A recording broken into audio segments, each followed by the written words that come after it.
Welcome back, everyone, to Red Spotlight Entertainment. I'm your host, Alexis J. Soto, joined by Mr. Peter Martinez. And we're back with the show that brings you all of the stories coming out of the world of movies. Today we'll discuss what's happening with movies, where we are. Fuck Venom. And then the big thing is... Yeah, sure. Don't do that. The big thing today is a review for something that's actually good, and that is the latest from the master himself, Mike Flanagan, on Netflix called Midnight Mass. Currently trending, and I believe it's number 2 in Netflix top 10. His latest horror limited series, 7 episodes, and that's what we're talking about here. So it's the 7-episode limited series, which is I think this is the 3rd or 4th that he's had. There was a film he did for Netflix. There was a film, Dr. Sleep. He did, 2 other limited series on Netflix. So we'll be discussing that here on Red Spotlight number 349. Peter, how are you doing on this final week of September as we head down to October, which is sure to be, as we've been talking about, a jam-packed month of just content to talk about. It's a lot of stuff coming out. It is. Venom, Let There Be Carnage. I know me, you, and Alexis, we already have our ticket spot. We're gonna be there soon. It's gonna be great. We'll have a pretty extensive review for you guys on that. On which one you mean? Venom. Let There Be Carnage. Isn't it coming out tomorrow? It's coming out this week. Yeah. You and Kyle are gonna see it. Yeah, I think you have the wrong movie there, bud. I think no, it's not Venom, it's Bond. Oh. Although, to be honest with you, that seems to be up in the air about if we're all going to see it together, which I'm not too, sad about. Anyway, speaking of Venom, that is actually, full disclosure, probably the only thing coming out that isn't going to be covered here. Sorry, not sorry. The only coverage we had of Venom, I believe, in the show, David gave his review of the movie all those years back when it was released, and then what Peter and I were most kind of fascinated about was how well it did all over the world. $700 million worldwide. Who would have thought that would have happened? And it was a big hit in China, of all places. So that was kind of where we were fascinated with. So the movie, not so much. I never bothered to watch it. I had no interest in watching it. And quite frankly, it always, the first film always just looked like a certain brand of dumb and stupid that evidently a lot of people really enjoyed and liked. And just to be clear, at this point, I draw my ire toward the media personalities. It's hilarious how they pick and choose when things are dumb and silly they can like and dislike, just at, with the... There never seems to be any kind of consistency with that, right? There's they always pick and choose, and of course, Venom is somewhat celebrated because of that. So it got a sequel. It's apparently going to be out. It's going to get a threequel. No, for sure. That was never really in question. But I think, considering that what we've been hearing, not so much for the reviews or the reactions indicate it will be more or less the exact same thing as the first film was, just more of it, which is a lot of movies. But there was also some I'm not even going to call it fascinating, some, in my view, distressing numbers for how well it's going to do. And I say that because, again, we're not ones here to root for movies to fail. No, we're not that way. But, as I've said, I am a bitter bitch. And to an extent, Peter can be as well in this instance, because so many of our favorite films this year have been given the shaft by the audiences. Suicide Squad, I would say, namely, among them. And yet, from what Peter... Yeah, it did hurt a lot. And from what Peter tells me, we're about to hurt so much more. So what did you find out right before getting on the air, Peter, about the prospects of Venom's box office? It's projected at 60 million. Domestic, right? Yes. What the fuck? What the fuck is wrong with people? And you know what's crazy? I like the Venom character. I like all that stuff. But when I see the film and the trailer, like it reminds me of Illumination films, where it's like, I kind of get why people like this. I sure as hell don't. And it just makes buckets and buckets and buckets of money. And yeah, I don't know. That's about all there is to it. Did you ever watch the first Venom? No. Really? I've seen like snippets of it. And all I could think is like, yeah, this is a movie that I wouldn't like. It's a movie called Venom. Like there's like people don't lie when they say it looks like it's an early 2000s film. Like superhero film. But it's still made in like the year 20, I don't know what the last one came out, like 2018, 2021. Yeah, that's the year. So it doesn't even have any of the fun things associated with those early 2000s films. Like I think of like Daredevil and like the fucking music and like the black leather, because the fucking Matrix owned the movie theaters at that time. And like there's a lot of fun stuff just because it happens to be from that era, but they're bad films, right? Yeah. This is just a bad film without any of the fun stuff that comes along with it. Because it's just a bad film made in 2021 that's made to look like 2000. I don't know. It just doesn't interest me, even as someone who's a fan of the character. But yeah, a lot of people seem to be. Did you? Oh, I didn't send it, huh? I thought it was fucking funny.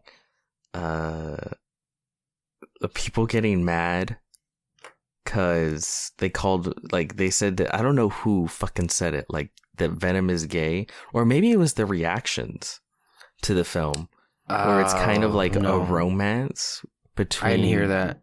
Between Eddie and the symbiote, which, by the way, I have read the comics, and I think calling it gay is a bit simplistic, but they're very much in love, kind of, in the comics. Like they're very loving towards another. It's an interesting relationship, I'll say that. So that didn't really strike me as weird, but again, people who claim to like love these characters but know nothing about them, screaming like they ruined the character. It's fucking woke SJW. Oh, Venom's gay now? Venom's gay? And it's like, I mean, a symbiote is like an alien goop. I don't know if it has a gender. I don't know if you can call it gay. But I feel like gender is implied for something to be gay, but this seems like a pretty moronic conversation, right? To be honest with you, I don't know. So stupid. What can you say? Yeah. You can't really say much of anything. But you know what? The movie will get plenty of love, and we're not gonna watch it. So I will say, I might watch this one when it's like free somewhere. Sure, I won't. Well, it's unless there's a To the Table where I'm made to. I just genuinely have no interest in this. Yeah, no, I get that. I have no interest in this movie. To me, I have the slightest interest just because Andy Serkis directed it, and there are like weird components to it that weren't there in the first film, like Carnage, and like I said, them really playing up the relationship between the two, where it's like I wouldn't hate. I don't know. I don't want to go to a theater to see it, but if it's like, I don't know, on Apple TV, who fucking where does Sony movies go? I don't know. Wherever it pops up, like Netflix, I think. Is it Netflix? Yeah, if it's on Netflix, I might be like, hey, I'll put it on. We'll see what this is about. But I'm not like excited about it. But yeah, go ahead.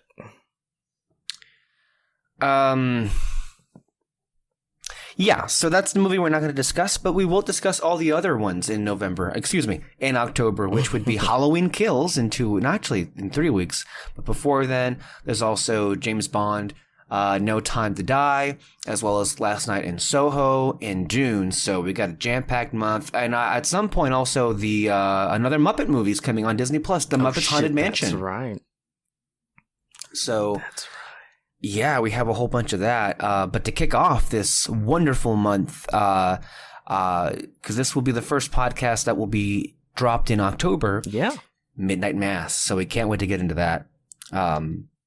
That particular show. A couple of other things did happen, though. Peter, you spoke of the beast called Illumination. There was a lot of hullabaloo made this last week about their recent cast that they've hired for the upcoming Mario, the animated, from Mario. The Mario movie, yeah. What was it called? Mario Super or something? Wait, do you have no idea? I forget the name. I know Super Mario Brothers. That's what it was, yeah. Mm-hmm. I know. I played the game myself. I preferred Mario Kart. Mario Kart was my favorite. Yeah, Mario Kart. But I did have the Game Boy. Yeah, Super Mario Brothers. But anyway, we've long since discussed how we bemoaned the fact that Illumination got their dirty little hands on this because they would just make it as boring and generic as possible. And they uploaded a list of things, a list of people who were going to be playing the characters. List, yes. Yeah, so what did you make of that? It provided me so much joy this week. The funniest thing is to just go on YouTube and type in like reaction to Mario movie cast list. And it is so fucking hilarious. The people that just like go like, what? And then just start laughing and laughing and laughing. And also because it starts off with a real funny joke with Chris Pratt as Mario. And then it just gets funnier and funnier and funnier and just ends with an absolute banger with Seth Rogen as Donkey Kong. Like, it feels like they took random famous people and put them in a hat.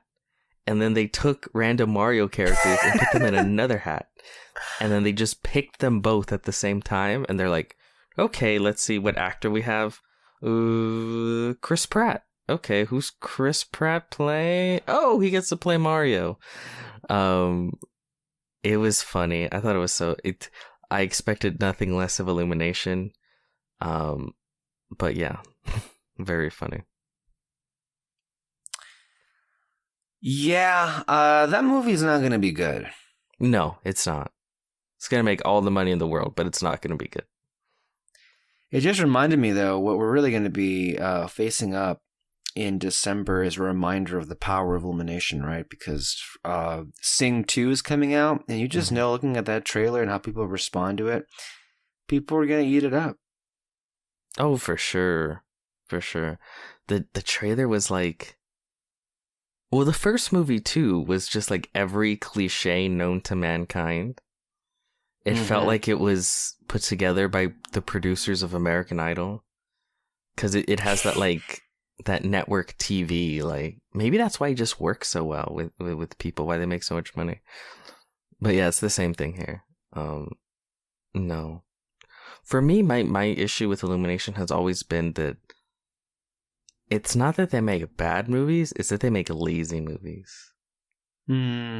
It's very cheap, they swing for the middle every time.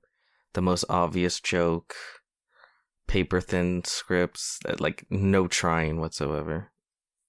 But banana, I guess.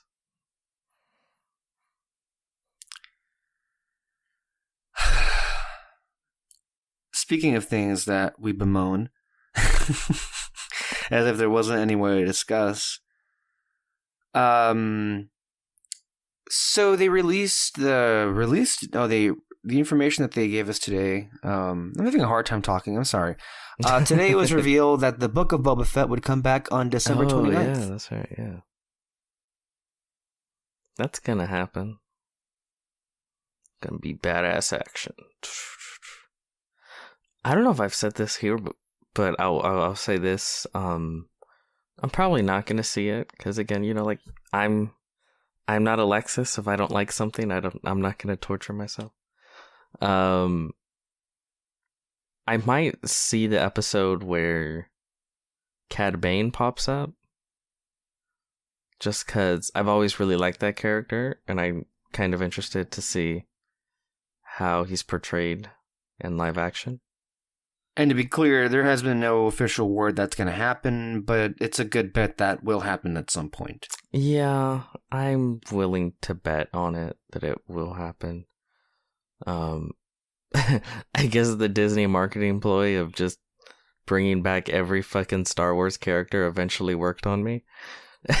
Because I will watch the Cad Bane episode, but I mean, yeah, other than that, I know what it's about. I know people will love it, and, you know, Godspeed. If you love something, don't let anyone stop you from loving it. It's just, yeah. And if you don't love something, don't torture yourself. Just go and watch something else that you love. Mm-hmm. That's what I'll be doing. Yeah. Are you ready to go see James Bond, Peter? It's getting me some really interesting reactions, positive reactions. And what I mentioned earlier about how, you know, some of these people in the media have a rather inconsistency with when they, you know, decide to either lambast or praise silliness. I think the James Bond franchise is a perfect example. I thought Spectre was a great movie, and I think you thought so. It was a great Bond movie, and the whole world seemingly has a deep-seated hatred for that film that I just can't really understand why it is that way. And a lot of the reasons I remember was because it was silly. Then here we are with No Time to Die, and then some of the aspects are classic Bond silliness, only in this case it's being praised. So can you explain that seemingly that hypocrisy? No. It's okay, because I've seen every James Bond film known to mankind. Okay, I'm an official James Bond expert, so don't fucking play me, bitch. And this is, I don't know, towards everyone, I guess. But I've seen reviews where people go like, I loved Quantum of Solace. Skyfall was a masterpiece. Spectre sucked. And I'm like, okay. And then I hear the reasons why they didn't like Spectre, and I'm like, I don't know. Like, this just sounds like a James Bond film to me. Like, I don't know what your issues are. It's so fucking weird. Because they're, like, it's just a known thing, I guess, for people that are like, Spectre sucks. Like, ugh, gotta get rid of the stink of Spectre, right? But it was a James Bond film. There was a lot of entertaining stuff going on. Like, it's one of those things. I guess it's similar to The Last Jedi, where it's like, I just don't know what people's issue is. But, like, I cared about Star Wars, so I kind of examined that more. Here, James Bond is fine. Like, I'm not in love with it or anything. Right, yeah. But it is just, it's sort of similar, where it's just like, I kind of don't get it. Like, this is James Bond. And they're like, oh, well, this is silly. Well, this was dumb. I'm like, yeah. Have you seen a James Bond film before? Like, what the fuck? Did you think Skyfall was like this towering achievement in intelligence? It was such a smart film. Like, I don't know. Like, it's weird. I don't know. No, yeah, I'm looking forward to it because the trailers have looked real great, and look, like I mentioned just now, I really enjoyed Spectre and Skyfall and Casino Royale. So it's like, you know what, these movies are entertaining and they're great when you experience them on the big screen and everything, right? So it's like I myself have always just been at a loss, even all the way back to 2015, which was a long time ago at this point. But I remember being that first week, and the hate that movie got, I never got it, and I still kind of don't. Yeah. Yeah. I mean, this one looks fun, and the reviews are weird. They're like, some people are like, it's funny. Like, someone compared it to Archer, and I'm like, whoa, like, if you know Archer, like, it's like a fucking parody of James Bond. And then other people are like, it's serious, and it's this and it's that. I've seen the always lovely and fantabulous Grace Randolph said that like her dad hated the ending, and that I think she said her dad would hate the ending. Would hate the end. Okay, and that she thinks it'll be controversial. To Bond fans, I think she said. What I assume will happen is James Bond dies, will say, or yeah, no man can do this job. This is the job of a woman. And then we're introduced to Jane Bond, and she says, "That's right. Time for herstory to change." Oh my god! And then he gets on his knees and kisses her feet, and then it ends with the title card saying "Feminism rocks." I don't know. Because apparently that's people the online are mad as if that's what's gonna happen. I don't know. I bet he dies. Maybe. Yeah, I think so. That's the only thing I can think of. Because again, this is such a like typical formula. You know what I mean? Like it's very consistent. The only time. And it's so funny. The only time it ever ended differently, and I've seen every fucking James Bond film, is when he got married. And then as James Bond was driving off because he got married, his wife gets gunned down. Oh my god. And it just ends in silence as his wife is gunned down. What? And he's crying over her corpse. Yes. What movie is this? Fuck. I can't. There's so many different stupid names for these films, but it's like the what's the year? The fifth. It's one of the earliest ones. Oh. Fifth one. I can't fucking remember, but it's so funny, and I like laughed out loud when I watched it because it's him like all quiet, like no music, like crying over her, and like he's kind of in denial about it, and then it like fades to black. And the second it hits complete blackness, the James Bond song kicks in. It's like da da da da da da da da da da. It was like, what the fuck? Okay.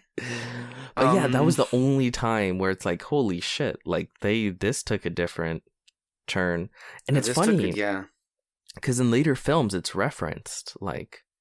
He was married only once, and like he's very touchy about that subject of being married and stuff. So yeah, the only thing I can think of that hasn't happened yet is him dying. Like that's the only thing. Or maybe he comes out as gay, like Venom.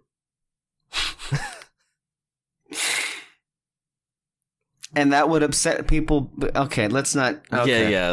We don't have to get into all that. I don't want to get into that. It's pointless. Yeah, rather so. I want to ask you. You said you were enjoying Star Wars Visions. I was. Yeah.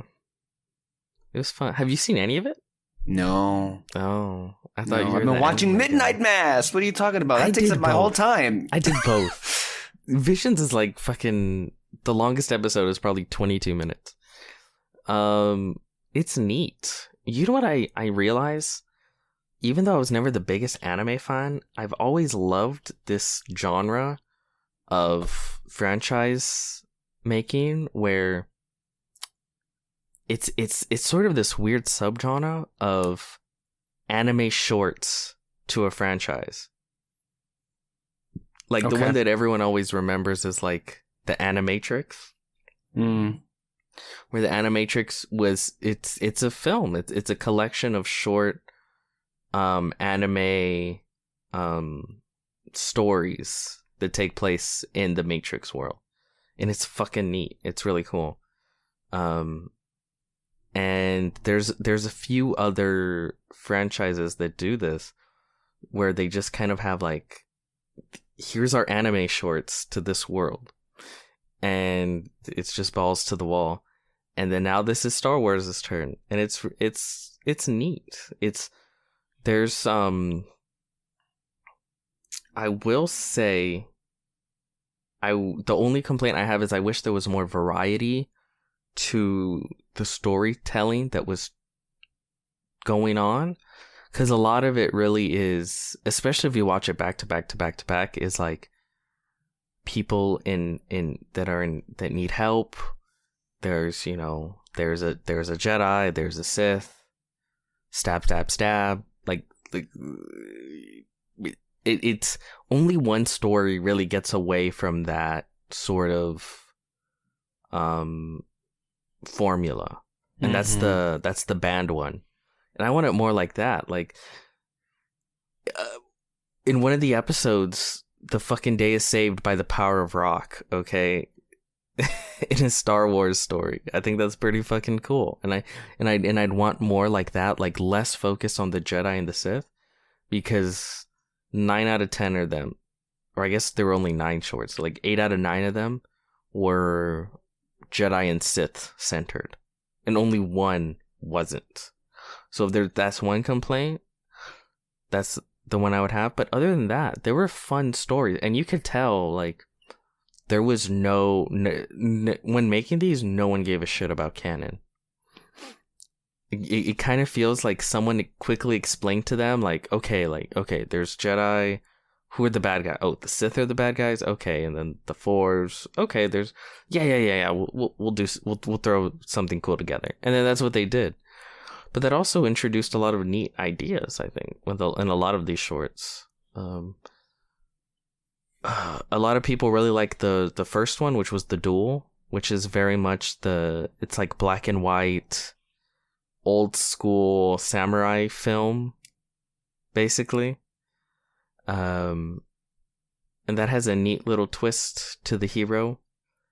A lot of people like The Ninth Jedi, and I think that's the one where it's a young girl and she's daughters to a lightsaber smith, and one day the Sith come a knocking to kill him, but he's like, here, take the lightsabers, you need to find these Jedi and take them lightsabers, da da da da da.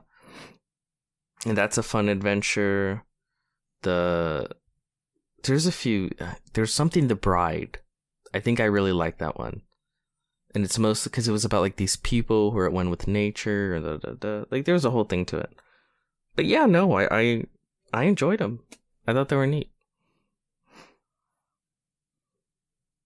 You should check them out. I'm interested to see what you might think about them. Okay. I don't know if I'll ever watch it though. Because I mean, it has been on my mind. It's just like, well, I feel like that's at the bottom of the barrel kind of thing. At least for me, it's like if I have nothing else, and I'm always looking for other things to watch. They're so short. I promise they will take no time at all. Just pick one. Pick one. The first one's a pretty good one to start off with. And depending on how you feel about that, you can be like, this ain't for me, or this is neat. Let me check out a couple other ones. I like anthologies, and I like shorts, and I like animation. So it's kind of up my alley. And also because they give a big fuck you to canon. So that's a lot of fun. Yeah. It's about time we got a big fuck you to canon. Yeah.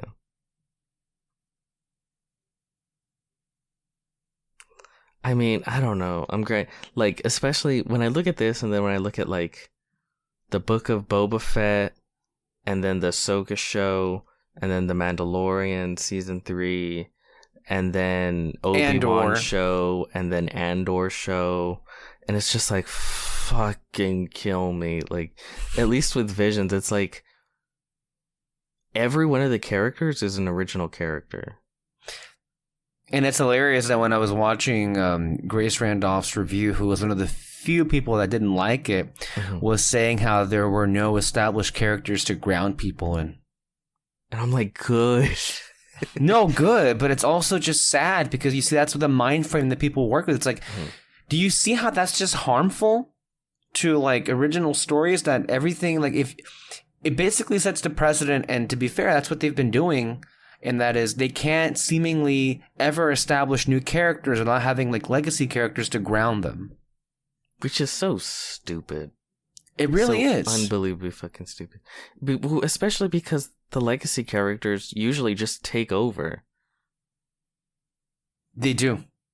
They're still the stars. Obi-Wan is still going to be the star. Boba Fett is still the star. Fucking Cassian Andor is still going to be the star. Ahsoka is still going to be the star. They might introduce new characters along there, but like the legacy characters are still our focus. It's really well that's basically the second season of The Mandalorian in a nutshell, right? Yeah, every episode was like,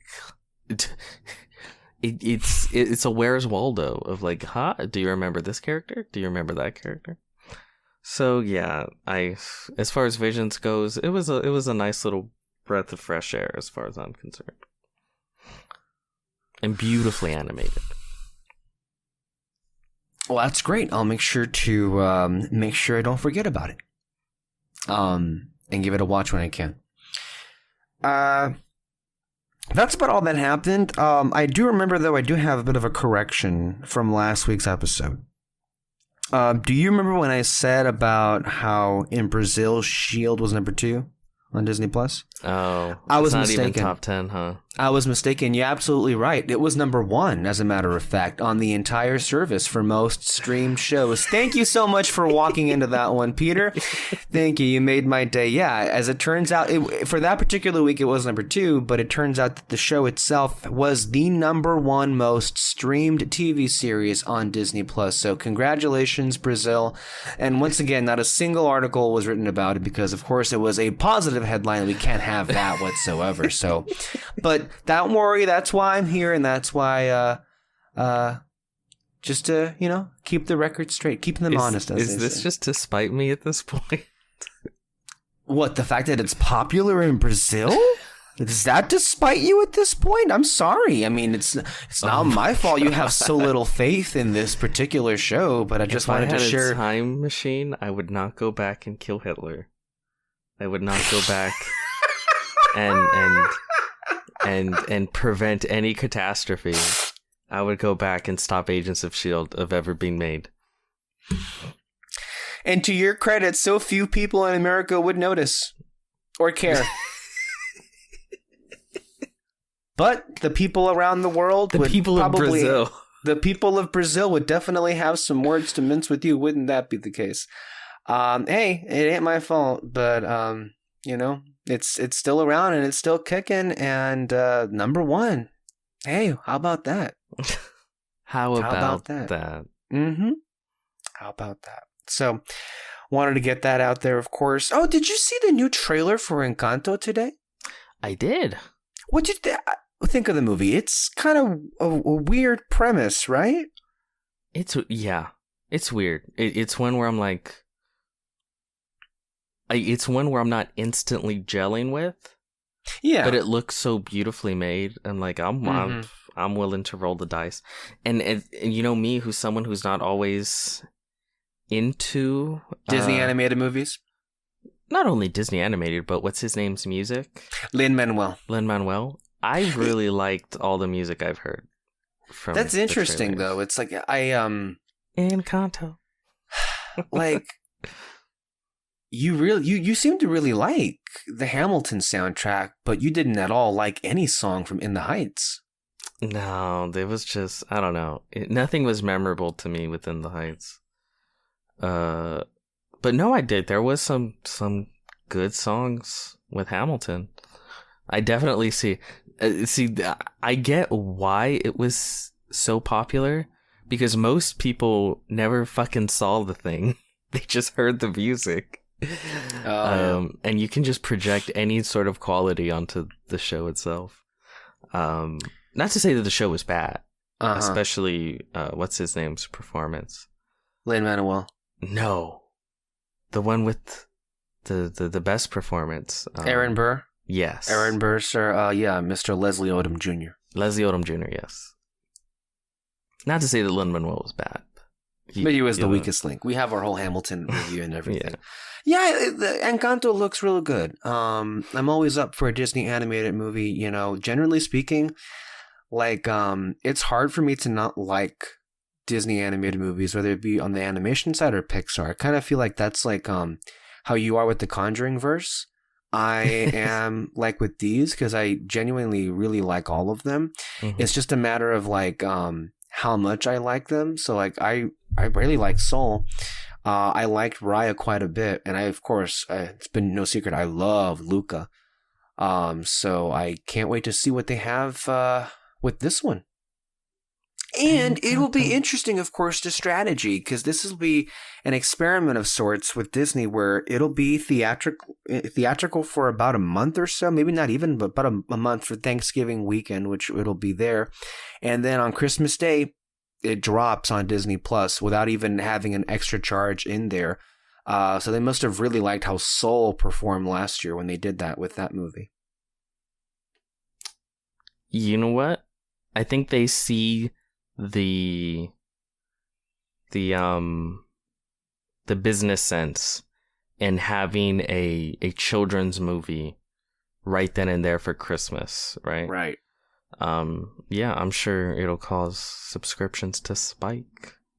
And speaking of Disney Plus and Christmas, something we didn't seem to mention at all, even though it's been out for a couple of weeks now, they are going to have other kind of Christmassy related content with Hawkeye, basically happening all from Thanksgiving to that last week of December.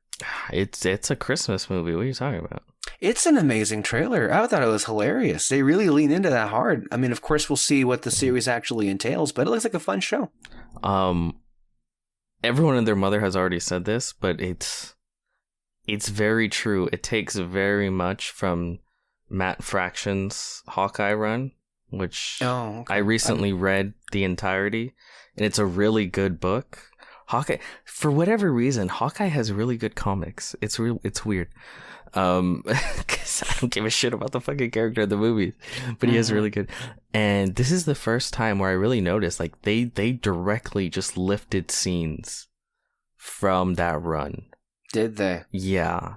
But I think that's good, because the humor and the tone in that book is really great, and they combined it with like a Christmas aesthetic, and I think it's really good. 'Tis the season. Yeah. As long as they don't add some fucking stupid ass shit and just let it be its own self-contained thing, I think I'll love it. That's always the hope with Marvel, though. Of course, we can't be too optimistic about that, because at some level, they end up crossing over. I mean, I just, as I mentioned before, WandaVision and Falcon left me very high. With Loki, toward the end, that was kind of a low for me. That last episode kind of, and it was so good leading up. That second to last episode is an all-time favorite of mine, but yeah. Yeah, so I guess we'll have to see how it is, but all that there, I had forgotten about the movie entirely, but there were some, it just kind of, we're talking about Hamilton and people, being into the music. What have you made of all of the drama going on with the Dear Evan Hansen movie? I think it's so unnecessary, but very funny. Isn't it, though? There's a lot of different layers to it. I went to go see the movie for a review I needed to write for my publication last week, and it's Daily Wire, isn't it? That's the publication you work at? No, it's not. It's not that. I can't reveal it. Daily Wire, I'm pretty sure. No. It's okay. No, I don't think it's that. And honestly, I walked out of that movie just thinking a lot of general audience are going to like it. Because the music genuinely is really good. And I knew all of it from the Broadway musical years and years ago. I had listened to all those songs, and they're beautiful, beautiful songs. I think ultimately, walking out of the movie, there are just some things that just don't translate from Broadway to film, and shouldn't. And I think there were many parts of the film that just really clashed with the medium. These are honestly some amazing songs from the Broadway play. But when you're adding it to the whole film context, a lot of it felt like a lot of the scenes with the songs in them, it didn't really feel like numbers because, of course, this wasn't a dancing musical. This was, basically a lot of like just plain sets and the actors just stand there and sing. And so when they're trying to do that with the film, it ends up just looking very awkward, out of place. The blocking was just kind of a disaster. There was this one of the best songs, For Forever, is basically it works for the setting of a Broadway stage, but in a film, you're in this dining room, and the parents and the high school age daughter are all just like sitting there, while Evan, the main character, just kind of gets up and, bouts out this like 11 out of 10 on a vocal scale like hit. And you're like, this isn't working the way it should. This is just not. It's kind of weird. It's really weird. Some of them, because I guess some of them were better than others, but some, unfortunately, of the bigger songs just were kind of like held back by that. So that was disappointing to see. And ultimately it just didn't click the way it needed to, at least the way I would have wanted to, with the subject matter and everything. But the controversy around the movie is just, I don't know what part you were calling silly. The whole thing about Ben Platt looking old, that's one thing, but I don't know if you were referring to the other drama going on with how it deals with, its main character, or what the subject matter is there. Oh, I mean, yeah, I'm sure the kid comes off like a fucking sociopath. I don't know. I just feel like Netflix releases one of these kinds of films every fucking month, and it's just a hit with the kids, Mm-hmm. And my response is always like, could enjoy your film. It's clearly not made for me, but the people it's made for really enjoy it. Like, I don't know. It's like Twilight, Sure, yeah. There's a lot of questionable things in Twilight, but man, did it hit with its audience, right? And I don't know, like, I watch questionable shit too, I guess. I just don't think it's that big a deal. I think people on the internet just have no lives, and they need something to turn into discourse, quote unquote discourse, so they can talk about and shit on for a month until something else comes along in their depressing lives. So yeah. Yeah, and aside from that, a lot of critics really ravaged the movie. Honestly, it kind of came off in a bad way for me. I think a lot harder than they needed it to. Yeah, the character on paper and even in the movie comes off as a sociopath, but it's like, this is somebody who is established to very much suffer through various mental illnesses, takes medication, and is beyond socially awkward to it being crippling. And a lot of the circumstances he finds himself to be in are actually not that unreasonable to what would happen to somebody like him. And so what kind of really upset me was just that people were refusing to extend empathy towards someone like that. And he does some shitty things, but I don't know. I just feel like the whole thing about empathy is being able to find a place where you can forgive. And I don't understand people saying that the character walked away with no consequences. He kind of loses everything in the end. So I don't know. I don't feel the need to be as harsh as many people were to it. It wasn't great. There were a lot of things that actually didn't work, honestly, from a musical standpoint, from what as a fan of the music. But it did seem to be a bit mean-spirited. And also this whole thing about Ben Platt, I don't know, it just felt it felt really mean. A lot of people saying that he's old. He's only 27, 28. I would be like fucking horrified if people were saying I look like an old man. Like, what the fuck, people? He doesn't look. He's not. I don't know. Like, I grew up on Grease, where I remember watching. What was it called? Glee. Oh, where one of the students was literally the same age as the teacher, right? Like, I don't know, like these age disparities in these films have never been that big of a deal to me. And honestly, here, I don't know. I like the makeup kind of makes it look funny. Sure, the wig is awful. I will say that. The wig is beyond terrible. Just does no help to him. No. But it's not like, to me, like when the trailer came out and there was some jokes, I was like, okay, that's funny. Okay. But then people wouldn't let it go. And it's like, no. I don't know. Like, it's not that big a deal. Like, who cares? It kind of comes off as bullying, if you ask me, because it keeps going. It kept going. But I don't know. It kind of reminds me of, remember when A Marriage Story came out? And then people cut that clip at the end of the fight where they start yelling at each other.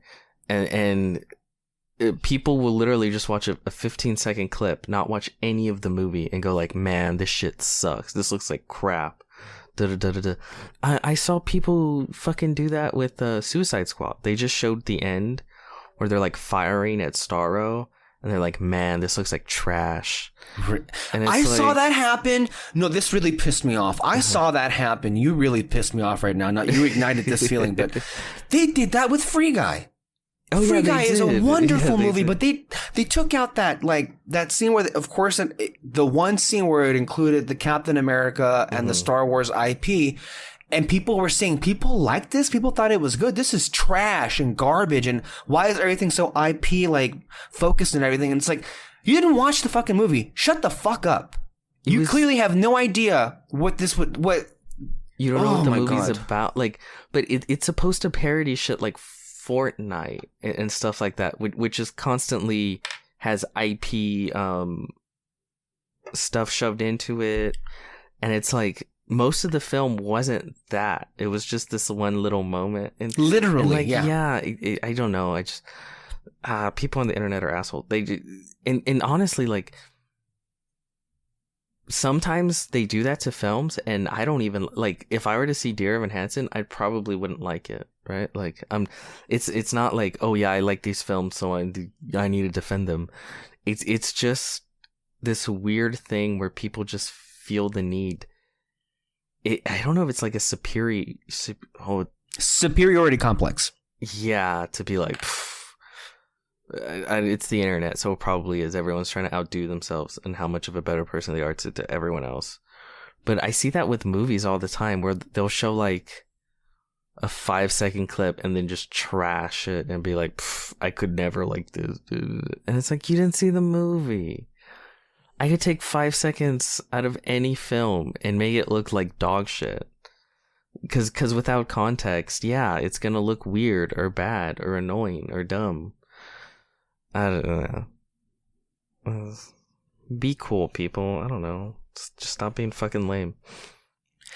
Yeah, Dear Evan Hansen's an okay whatever movie. I did walk out somewhat disappointed because it didn't connect really, and it was kind of like really, really clumsy and lazy in places, and just kind of a misfire. And so that was disappointing. But the songs and the music are great, so I would encourage those of you to go listen to the soundtrack.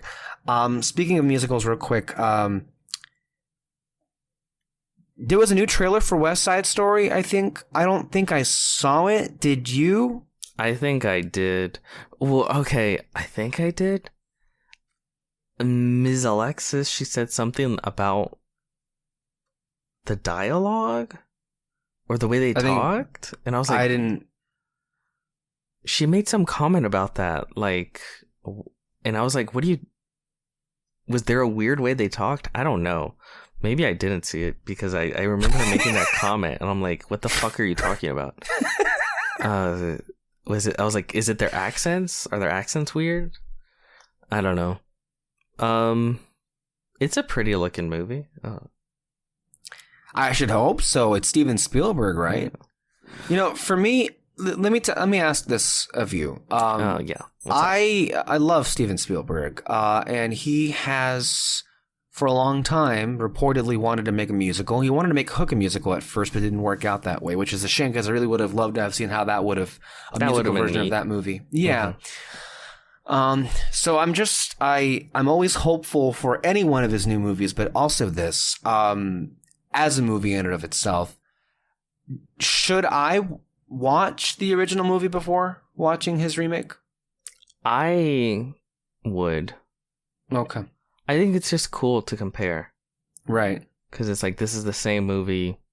What was changed, what wasn't changed, what still holds up, what doesn't. I don't know. I just think that's one of the fun things about watching a remake like that. How do you think it'll be received? Honestly, I think probably positively. Because I think it's Spielberg. It's a classic musical. Classic with a capital C. So that really gets the people moving, you know? Well, at least the film people. Right. It's shot beautifully. Yeah, I don't know. I think it'll be received positively. I like the main actress. She's funny. December is going to be a stacked month as well. We're going to have to make some choices because we've got Spider-Man, we've got West Side Story, we've got The King's Man, and I think I'm forgetting one in there somewhere, right? Eternals? I think. Oh no, Eternals is that's November. Yeah, so we've got some movies coming up, and that so all that there. I feel like Spider-Man is going to be the first movie since the pandemic started to hit $1 billion. Well, you know, one of the things is since Venom is at 60 million, does that mean that bodes well for movie going, or is it because it's a comic book movie? It's why it's tracking that good. I think we're gonna have to see. How the rest of like Halloween Kills or Dune and all the other movies do. James Bond. Yeah, because there's a lot of variety in the films coming out this next month. Yeah. With Dune, Halloween Kills, No Time to Die, Last Night in Soho.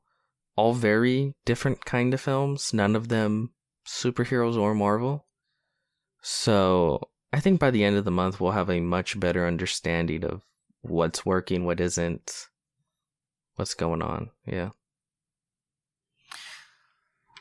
Yeah. Before we get into the review for Midnight Mass, I do want to remind everyone that we are doing To the Table. We have currently some episodes up right now, and soon you'll have some more to add to the, list of reviews. And then also, on the Fantasy Fair podcast, there is a 2-parter coming your way where Kyle Lira, Alexis Moreno, and myself recount our trip to Disneyland. So all of that content is coming your way. So, Peter, I believe we now have to talk about the next chapter in the saga that is Mike Flanagan. For those not aware, we really went hard into Mike Flanagan last October. We not only reviewed The Haunting of Bly Manor and The Haunting of Hill House in one go, but we also did audio commentary for Dr. Sleep. That's right. All that last. I was sitting right here on this medicine ball. Mm-hmm. That's how it all happened about a year ago or so. So, needless to say, we're big fans of this creator. And when I heard this was happening about a month or so ago, I was like, okay, that's what I need to see. And that's going to be that was instantly the most excited thing I was looking forward to. And so now that that's passed, well, I guess we've reached the peak of the year as far as content is concerned. So, Midnight Mass. Yes, let me get my the limited series description here. The 7-episode limited series. So 7 film. That's how it is. 1 film, 7-piece description. So it should really be up for limited series next year at the Emmys. It won't be because it's horror, but I'm sure it'll win an Oscar. Directed by Mike Flanagan. Be Not Afraid. And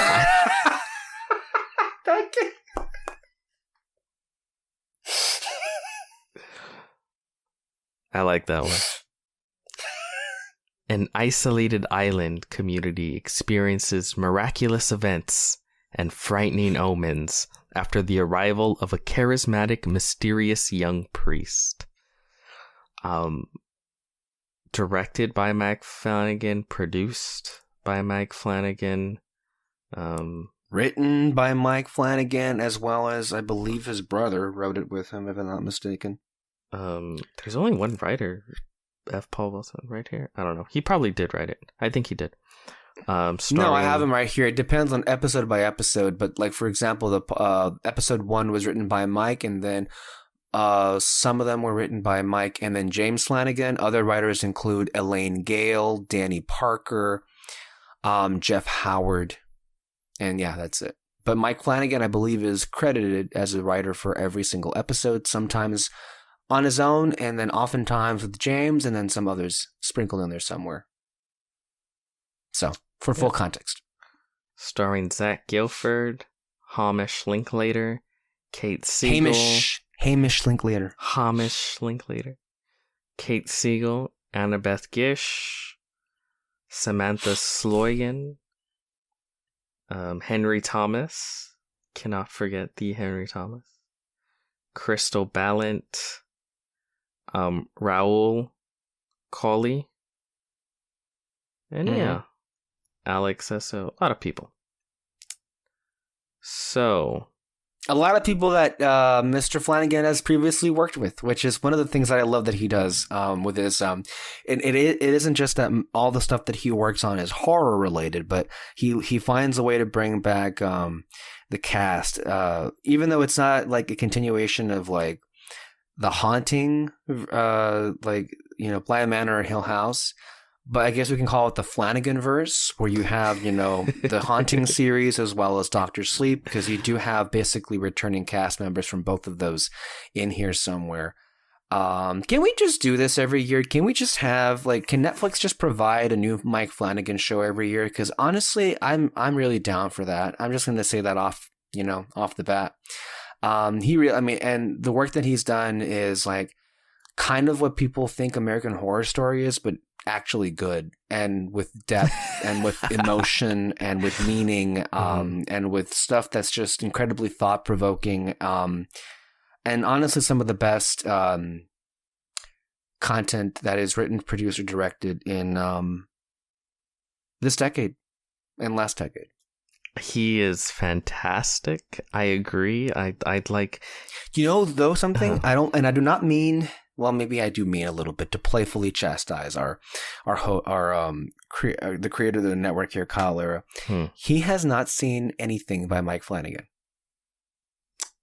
Didn't we make him see Doctor Sleep? No.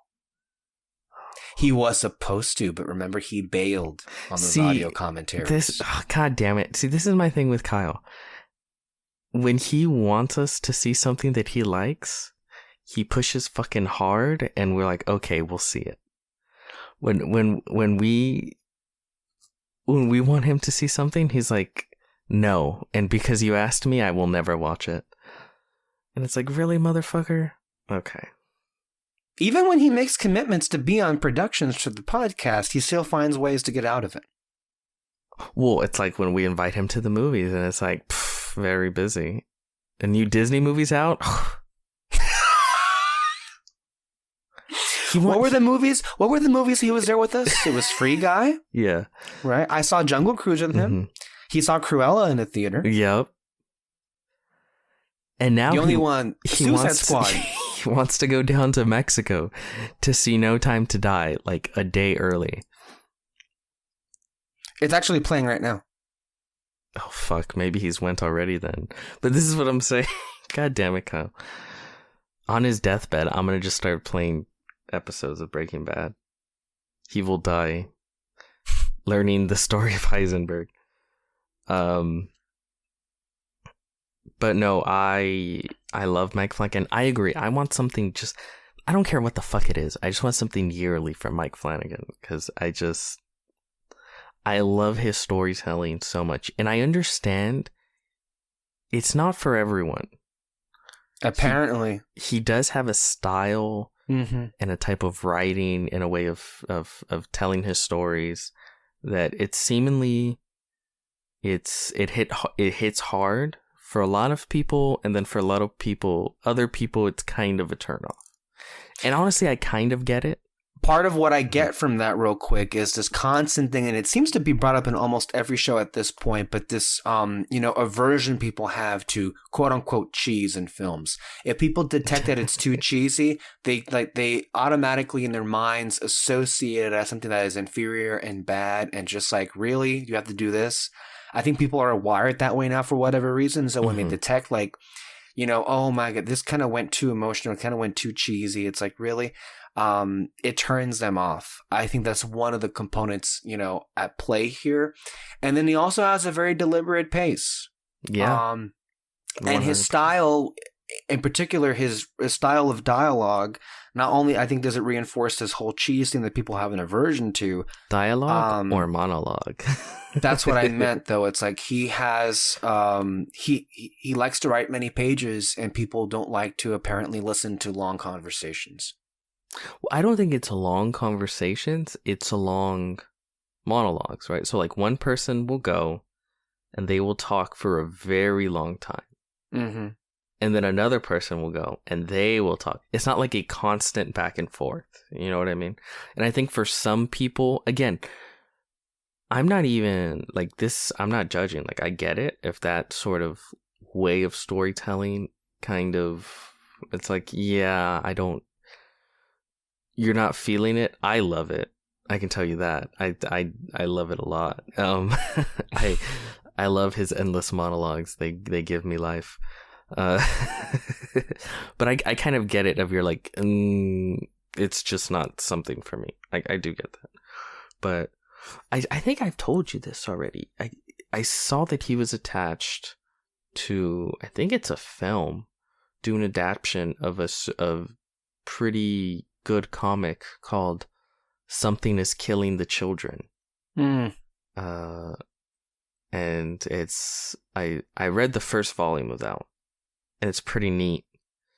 It's semi horror kind of thing, and I'm really excited to hear more about that one. Hopefully that's the one we get next year when it comes out. But as for this year, I don't know. He's just one of those artists, I guess you would say, who it's just on my wavelength. I love the stories he tells. I love the way he tells it. I love the way he shoots his stories. I love the actors that he uses.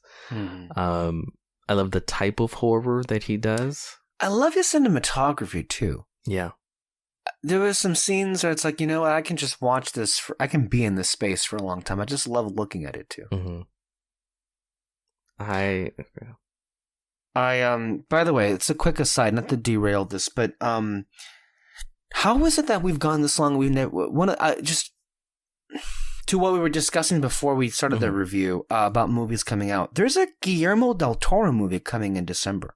Yes. Did you see the trailer? I did. Okay. Yeah. Me too. It looked very good. We're gonna watch it, and hopefully it comes to the theater here. Was that the one from December you were trying to remember? Yeah. Okay. That was the one. Yeah.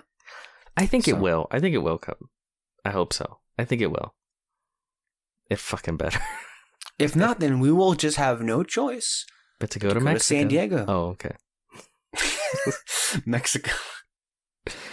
Well, for Del Toro, we will travel. Yeah. We did it before. That's true. Were they not showing the Ship of Water here in Brawley? Not in Brawley, but no, they weren't. Oh, okay. I don't think so. I mean, that's the only reason we went, right? Well, it's Fox Searchlight, and it's Disney that owns it now, so maybe it will this time. Who knows? They played Green Knight here, so maybe they can play. If they played the Green Knight, I feel like they have to play Del Toro. Yeah. Anyway, with Midnight Mass, how shall we go about this? Talking about this. Start at Genesis. Maybe we should start off with other issues that people may have. Yeah, just since we're already on that theme, right? in particular with the monologues, I think this is the first time where I felt myself feeling the length of how long they were going on for at various times. That being said, that doesn't mean that I minded, because I do love his monologues, and I do love how much character stuff on just like the just wonderful, I don't know, commentary that comes out of those monologues. That I'm like, just go for it, but I can understand how people can just man, can we get to some action here? But I think that also kind of bugs me, because action doesn't mean things are happening, characters talking or monologuing. That's action in a story. It can be considered that way. And I don't know. Again, I personally I have this aversion to people who just dismiss movies that are just nothing but talking as they're non-event movies. Get to the fight already. Yeah. That's why we have different kind of movies and TV shows. There was one moment that did make me laugh, where it was there right were several moments that made me laugh. I guess he's the main character. What's his name? Zach Gilford, you mean? Yeah. Riley Flynn. Riley and Aaron. Yeah, Aaron Green, played by Kate Siegel, who is Mike's wife. Yeah. And they were talking to each other, and Aaron goes into this long-ass monologue, and then the second she ends, Riley doesn't even acknowledge what she said, and he just hops into his own monologue.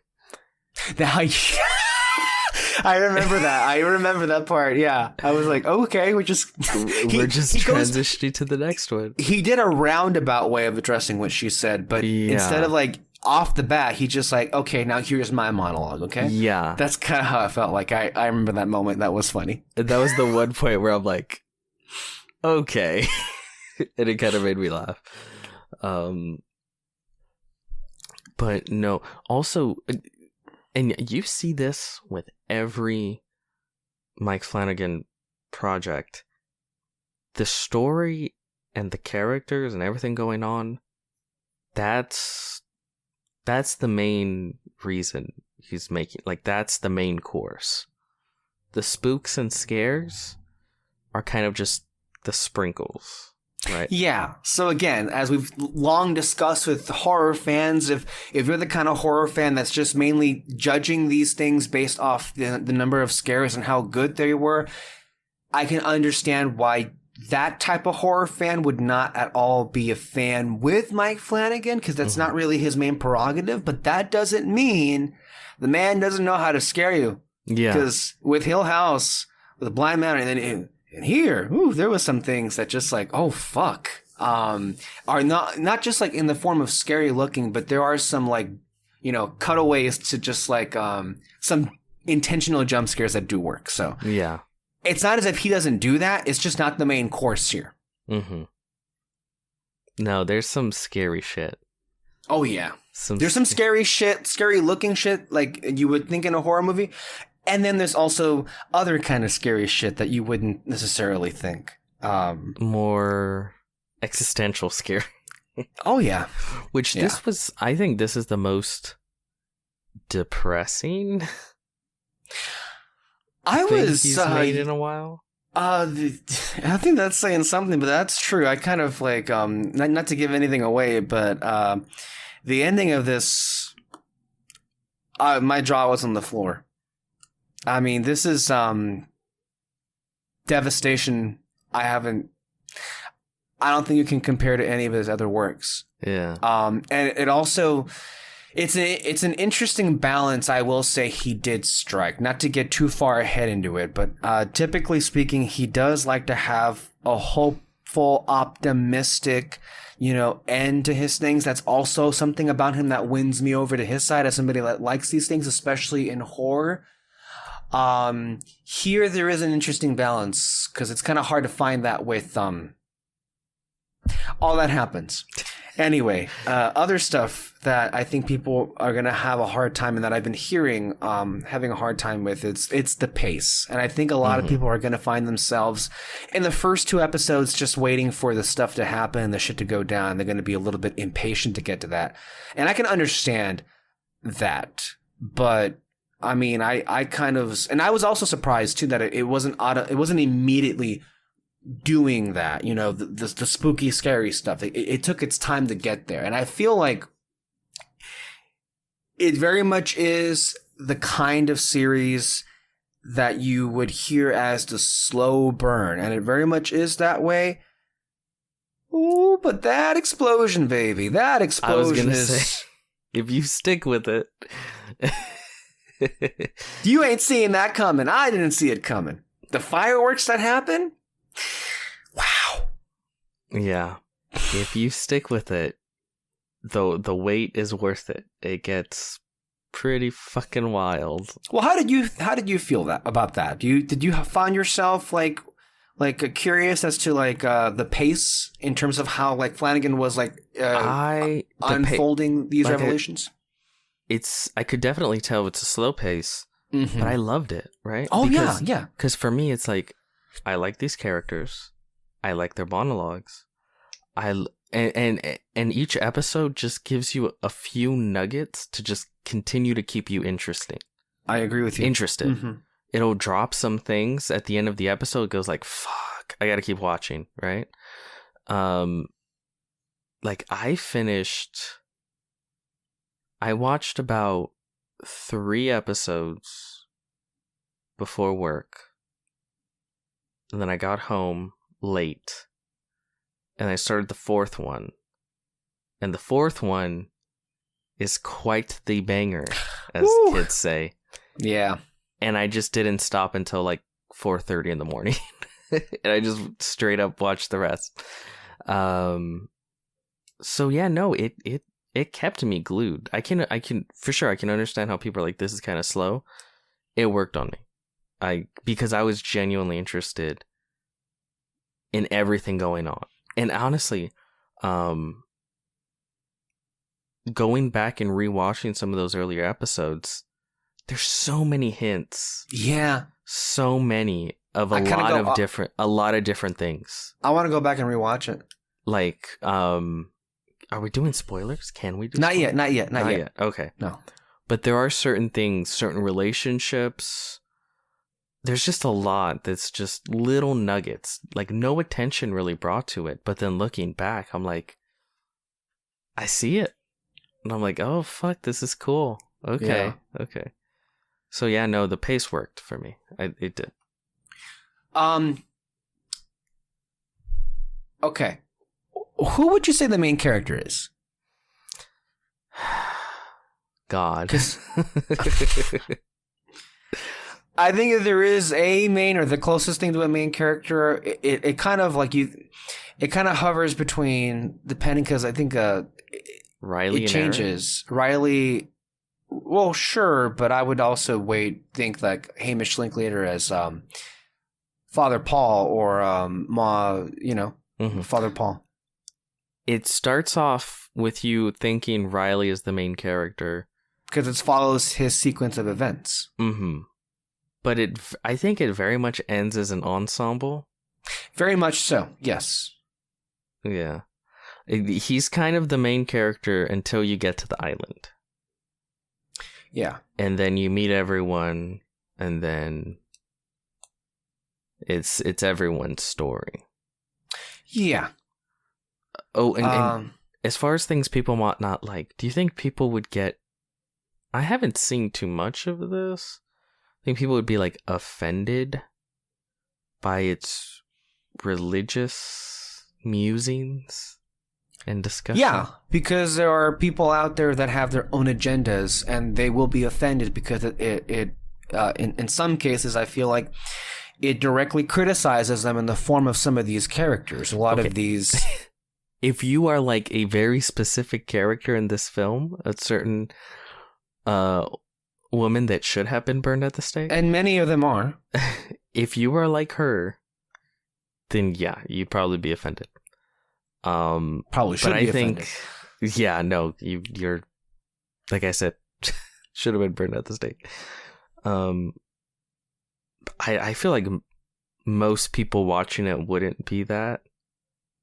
I don't think know. most like-minded people, most reasonable people,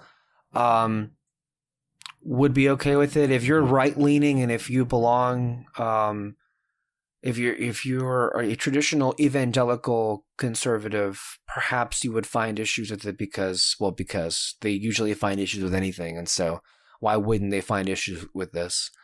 I imagine that would be the case at some level. I don't think this is an overt critique of. I don't think it's a direct critique on any religion. No, but I think it kind of acts as a warning for some dishonest actors that hide within the leadership of certain religious organizations, and to watch out for that. It's a at lot the of heart themes. of Catholicism, yeah. I will say. And as someone who grew up Catholic, it's like you see all the. As someone who went to catechism and mass every Sunday, the whole shebang, you see a lot of things, and it was very. That's also another reason why I was engaged. Yeah, because it's like, oh yeah, I've lived this life. I was engaged, and I was also it was kind of putting me at a distance as well at the same time, because I share a similar upbringing as you do, and kind of experience the exact same things, mass and catechism and confirmation and all those different things.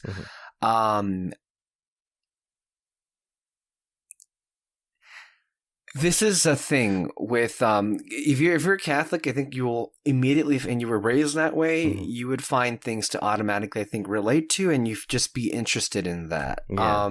However, and this is a pretty fair warning, and I felt like Martin from Double Toasted really put this in the best way possible, where there will be times where you feel the viewer will feel as if you were tricked into going into church, because for a large part of some of the episodes, you do feel as if you're literally there and you're listening to the entirety of the sermon by the Father and everything. So I think that could also prove grating for some viewers. Maybe, but I always felt the sermons were very much connected to the wider story. Sure. And then again, like, I grew up Catholic, like, I know this priest. I've known priests like this. I've heard these kinds of sermons, and so it was very, I don't know, I found it interesting whenever. And as far as I'm concerned, I'm used to hour-long masses, so 10 literally. Just 5 minutes at mass isn't, it's quick to me. No, the Catholics love their hour-long masses. Yeah. So there is that. General impressions, I'm not sure we ever touched on that, though. We were just talking about like certain issues that people would have with it, and then our background with how much we love this creator. And it really should come as no surprise, considering how much praise we've just given Mr. Flanagan. I was blown away. The ending of this left me just floored, speechless.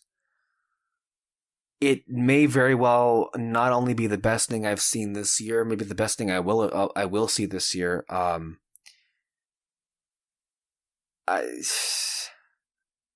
I thought it was outstanding. Ditto.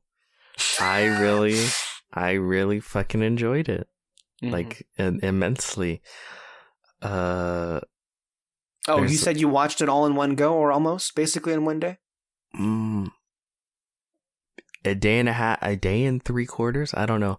I watched 3 episodes, went to work, came back, stayed up till 4 a.m, watched the rest. So kind of one day, but I guess like the next morning. Took me 4 days. Because you're a scared little bitch. I intentionally sliced them up as TV should be, not an all one you go know, and everything. it's meant as a film, so it's okay. It wouldn't be a limited series if it was meant as a film. So, well, you know, it's a 7-hour-long film. One day, the stigma of 7-hour-long films will be. I'm literally have the page in front of me, and it says it's a mini series. So, which that's a pretty accurate description. Has never lied. They always lie. Not once. The fact that it's on there in the first place is a lie in and of itself. It has never once lied. I really, really enjoyed it. It's not The Haunting of Hill House. It's not The Haunting of Bly Manor. It's not Dr. Sleep. It's slightly different than his more previous works. It's something you can tell is very near and dear to his heart, something that he really wants to say. And I think that's why he really goes in on the fucking monologues in this one. Mm-hmm. You could tell my dude just had a bit of existential dread, didn't know what to do with it, so just wrote a fucking script. Yeah. I've read some interviews. He has said that he is 3 years sober. And addiction and sobriety play big in this series overall. And he talks about how, like, this is, out of everything I've made, like, this is it. Like, this is the thing I'm most proud of. This is the thing I've wanted to make forever. Everyone has loved pointing out on the internet how there's references to Midnight Mass in his previous works, which is fucking cool. By the time it ended, it shook me a bit, and I was into it. I really, really enjoyed it. Yeah. Want to get to spoilers? Yeah. Yeah, I think we can go ahead and do that. Spoilers in 5, 4, 3, 2, 1. Vampires!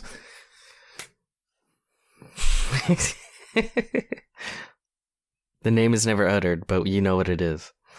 Vampires. When I said that this story reminded me a lot of a particular Stephen King story, it is Salem's Lot. Do you know Salem's Lot? No. Salem's Lot is also a film that was originally a TV miniseries.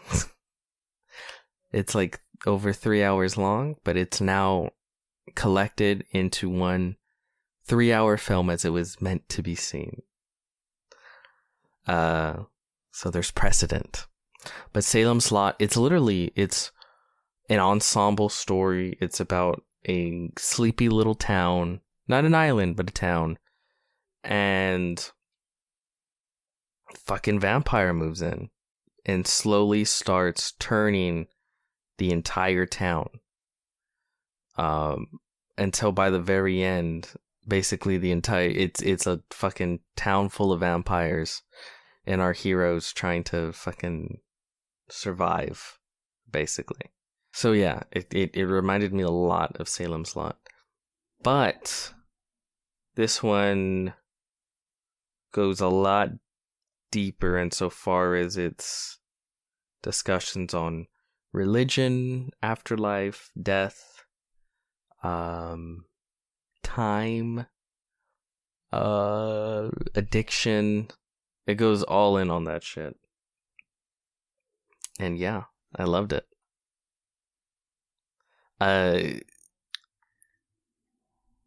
Standout performance, I think by far.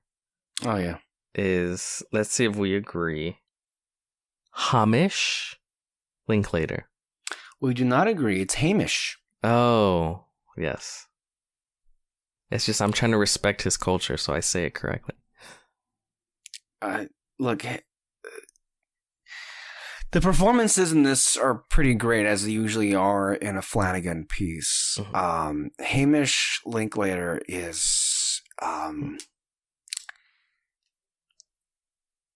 he's sensational. He makes this world just sing.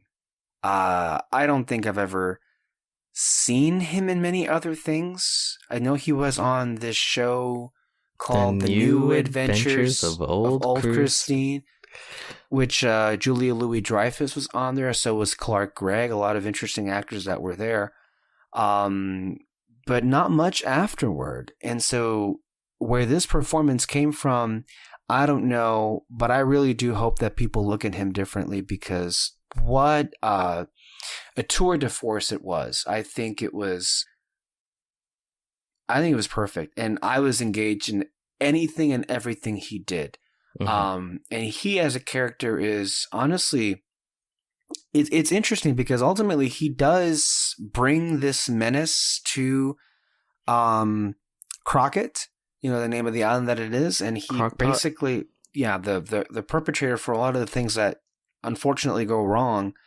But he also is not an unsympathetic character. There are dimensions to him that make you understand, how he's convinced himself that what he's doing is for the good, and ultimately wanting to do good as a result, like genuine good as a result of what he did, and the miracle that he, quote unquote, the miracle that he feels was bestowed upon him. And I say one of the great twists that happens in this series involves him, and that is the revelation, no pun intended, that Father That was Paul, the name of the episode, huh? The last episode. Okay. No, it was the last one, yeah. Yeah, because the Book of Revelations, which is the last book apparently in the Bible. The revelation, again, using that word, no pun intended, that Father Paul, who originally, came to the town, masquerading as the would-be replacement for their beloved Monsignor Pruitt, who was basically their one and only pastor for the entirety of their existence. But it had turned out that he, in fact, was Monsignor Pruitt, but rejuvenated and brought back to his days of as a young man. By an angel. By what he... I don't want to get there just yet, but from what he believes to be an angel, and he brings said angel back to bring about more quote unquote miracles to his town, shall we say. Look, this guy ultimately is trying to do good, and I will say there were times that I was, all right, are they playing him as a pure villain here, as a misconstrued person, and they kind of play him a little bit differently toward the end, where it's like, man, like this guy genuinely just wanted to do good, and I kind of feel bad, really, that he kind of caused all of this. He's a fascinating person to see, and as far as the performance is concerned, where in the scenes where he especially is giving the sermons, powerful. I love the connection he really tries to make with Riley, and man, I don't know, you could not have been more persuasive, to join Team Vampire than he was. Mm-hmm. So I mean, look, he did everything that he could. There were aspects of his character that I feel like especially as like when they were about to reveal the big stuff toward the end, and his sermons became much more warlike in nature. I was like, people should probably take a little bit of notice that something has shifted here quite bigly, as Mr. Trump would say. But they witnessed miracles. Yeah, and they can't question that, apparently. Literally, they can't. No, he's fantastic. I loved him. I really did. I will say his turn for the worse, as because he does get, like you say, his sermons get a lot more militant. Oh yeah, and his beliefs become a lot more distorted from merely wanting to bring miracles to this little island, and I think a lot of that has to do with the second best performance from Bev, actress Samantha Sloyan, and she very much represents this type of person who will use religion to justify anything. Anything that she wants, anything that she does, no matter how bad or how good, she will find the right scripture to distort it to be able to justify the things that she does. And she very much pushes that onto the Senior Pruitt. And that's where he starts going like, oh no, like, because he starts convincing himself, and then he uses that to convince others, where he says like, oh no, like, there's when he does something very heinous, and he's like, I didn't feel bad about it. So the reason that I didn't feel bad about it must be that God spared me those feelings, and he must have spared me those feelings because I am doing his work. Right? And where do you think he picked that from? Yeah. Mm-hmm. But that's like so many people in real life, right? Yeah. Where it's like they have an agenda, and that agenda comes first, not God. And all they will do is just pigeonhole, distort scripture, distort God, distort religion to suit their needs. And she very much represented that. And she gave the #1 performance this year, and people I'd like to watch fucking die. She was the actress was fantastic because she made her character so fucking hateable, and it's she is beyond putrid. Yes. Oh my god. She is vile to the core. And I love, the best part for me wasn't actually her death scene at the end, although that was pretty satisfactory. It was when Riley's mother just kind of exposes her verbally. And she's like, why does it bother you that God loves everyone the same? Like, you're not loved more. Like, why do you feel the need? Why does that bother you that other people are just as loved as you? And she really just lays it all out there. And that was one of my favorite scenes too with that. But no, she was fucking great. You know, Bev Keane. There were so many points early on in the series where I just didn't like her from the bat, but I could have not really foreseen how much worse really I would have felt about her as the series went along. She is in fact the true villain of the series. Kind of at the end of all of this. She is somebody immediately that she doesn't care about anybody but herself, and she doesn't care what she has to do to obtain power over people, which is ultimately all she really likes to do. That's all she is. She likes feeling superior. Yeah. And the way she feels superior is through religion. Saying like, I am holier than you. And again, that's why when she says like, God loves this drunk murderer the same as you, that bothers her because she very much feels herself superior to these other people. And if they're all loved the same, then she isn't superior. And the way she uses scripture to take these religious people and things they never thought they would ever endorse or do, she twists the scripture and the word of God in order to get them to do these things. There were many times like and she did that because she just kept talking over them, and she kept talking consistently. And like, this is one of those things where I like, let's say I insert myself into the scene. I don't do that. I wouldn't just let her go off and off and off. I would have cut her off and slammed her shut down because she is a danger. And, she was proving herself to be a danger again and again and again. But you just can't let people like that hog the microphone. You can't let people like that win and walk all over you, because it just leads to disastrous results. And it's just sad that people have such like, they can be so effortlessly bamboozled into doing heinous things again and again and again. And she uses religion as the weapon to do that. I would have shut her down. I would say like when it gets to things later on in the series, and we do see a scene where she starts doing her thing, and then Aaron just shoots her.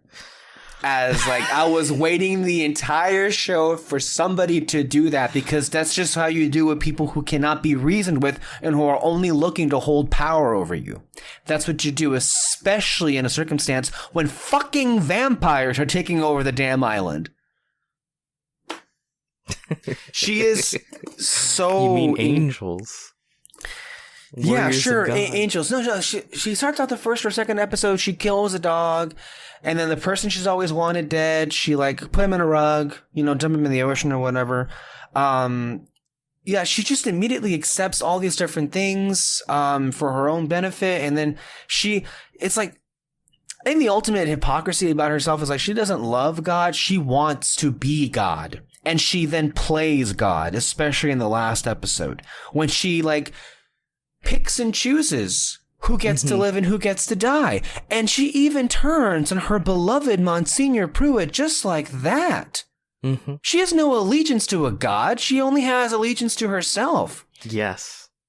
And of course, she always has a verse to justify every action. Dropping those Bible verses, man. Yeah. Because the second she turns on Monsieur Pruitt, she drops a verse and says, yeah, God talked about people like you. I guess I was blind to see it, but, have fun in the sun. She's using that to justify, what a horrible thing to say. The whore of Babylon, basically, she was referencing and calling, Mildred.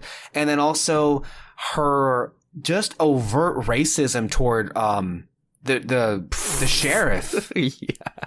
The overt racism just all over the place because he's Muslim. That whole town. Oh my God. That one guy who ultimately was one of the more sympathetic characters even called him Sharif. Yeah.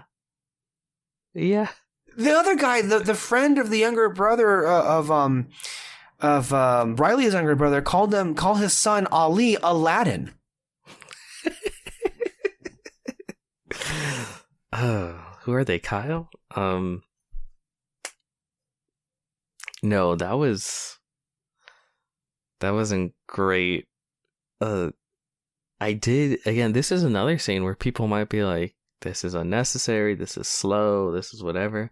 But I don't know, just growing up Catholic and stuff, like I'm dialed in and I'm interested, is that whole school scene where you have some of the parents, well, not really, it's only him at this point, right? Because they're all in, the rest of the town is very much enamored by the quote unquote miracles taking place. And they're handing out Bibles at a public school. And he comes in and he says like, hey, listen, I'm Muslim. I kind of have my son's Muslim, kind of a problem with this. And of course you have, fucking what's her name come in and try and justify it. Like that whole conversation back and forth, I found really interesting. And I really enjoyed it. But that is one of those scenes where I could see people going like, show me a vampire. Also, I would also say to those people, fuck off. This is seriously, this is a particularly important issue that, this country has been under siege by right-wing conservatives for the entirety of our existence. That's how they distort the education in our public school systems. And we have, a whole generation of people who are so woefully ignorant to history and also seemingly have a wall to being able to empathize with anybody but people who look and think and pray exactly like them. That's my own particular rant and tangent off on the side. But you see how Bev Keane just like, she used God to say, well, you know what? I don't care about you. What's more important is us. And apparently, God should be taught if the kids want to hear about it and everything. And I just found it incredibly disgusting.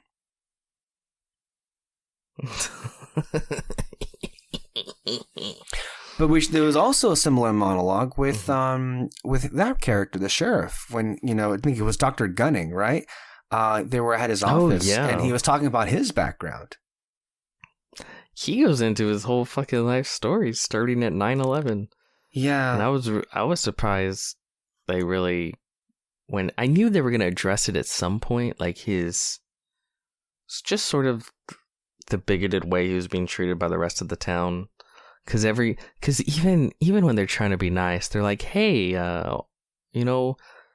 this is a Christian community, it's a Catholic community. Why don't you, stop by the church? And he's just like, they keep trying to do that. And they don't think to themselves how offensive that's just like. Well, that's the thing with religious people. They don't think it's offensive because in their mind, they're right? Like, so it's like, I'm not being offensive. I'm saving your soul, right? Like it's more of like, you should thank me that I'm telling you to come. But like when the cats came up on, I think this happened when all those fucking dead cats on the beach, and the mayor's like, we'd love to see you in church, and he's like, I don't go there, I'm Muslim and stuff, and he's like, well, you can just be there, you can just show up, and it's like it's very clear what they're trying to do. But even when they're being nice, they're just not being respectful. So I knew that shit was gonna come up, but I didn't realize they'd just go full on fucking here's 9/11. They really went through all of that. But yeah, no, I really like this actor. I want to see him in more shit, outside of Flanagan. Although Flanagan, please still use him. What's his name? Let me look at Raoul Coley. Yeah, he's cool. No, I love that actor.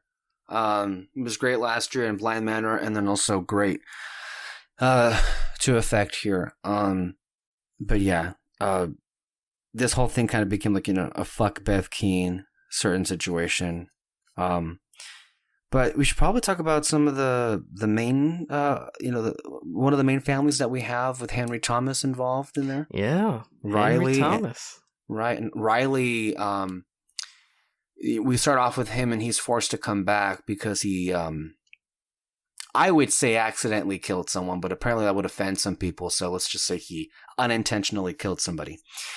And so there's that, right?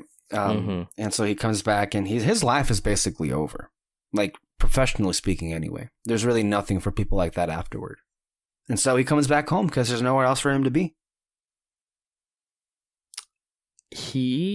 I really liked his performance because it's so understated.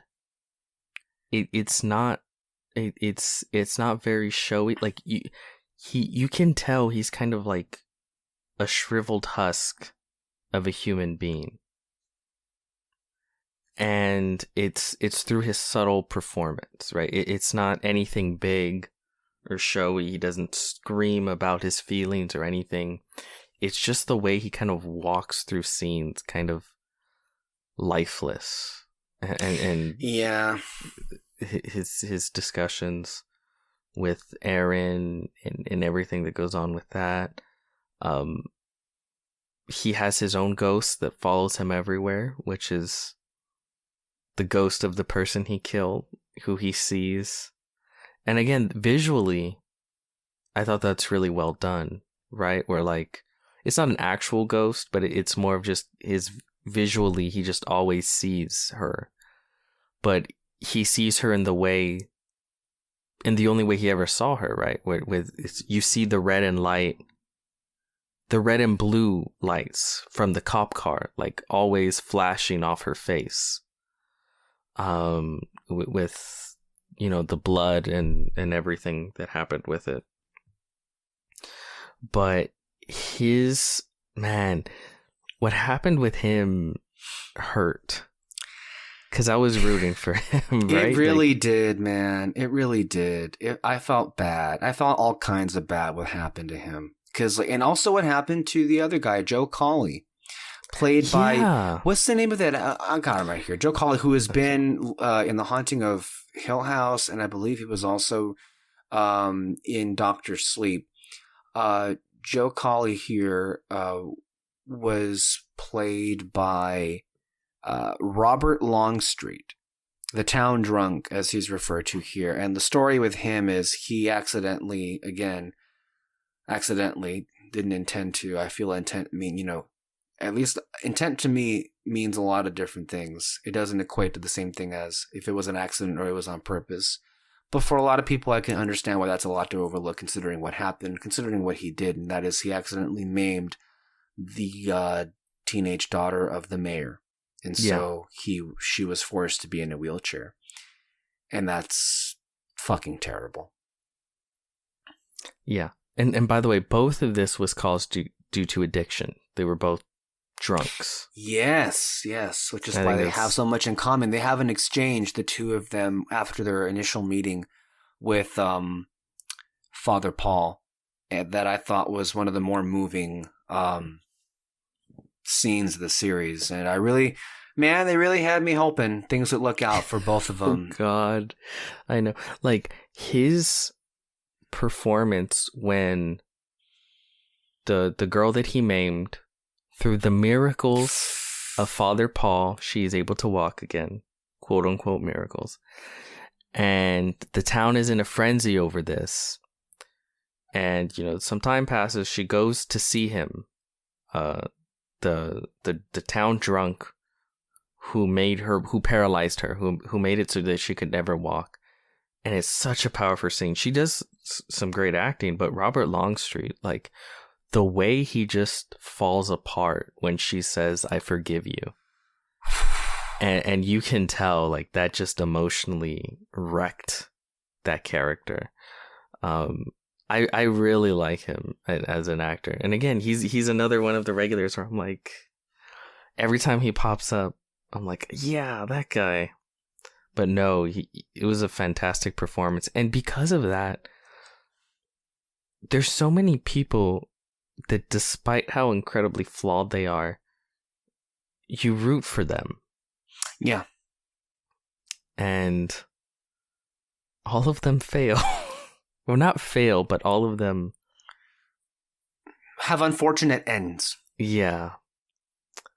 But no, that when he went, well, I guess I didn't have much time to feel bad when he went, because it was kind of horrific.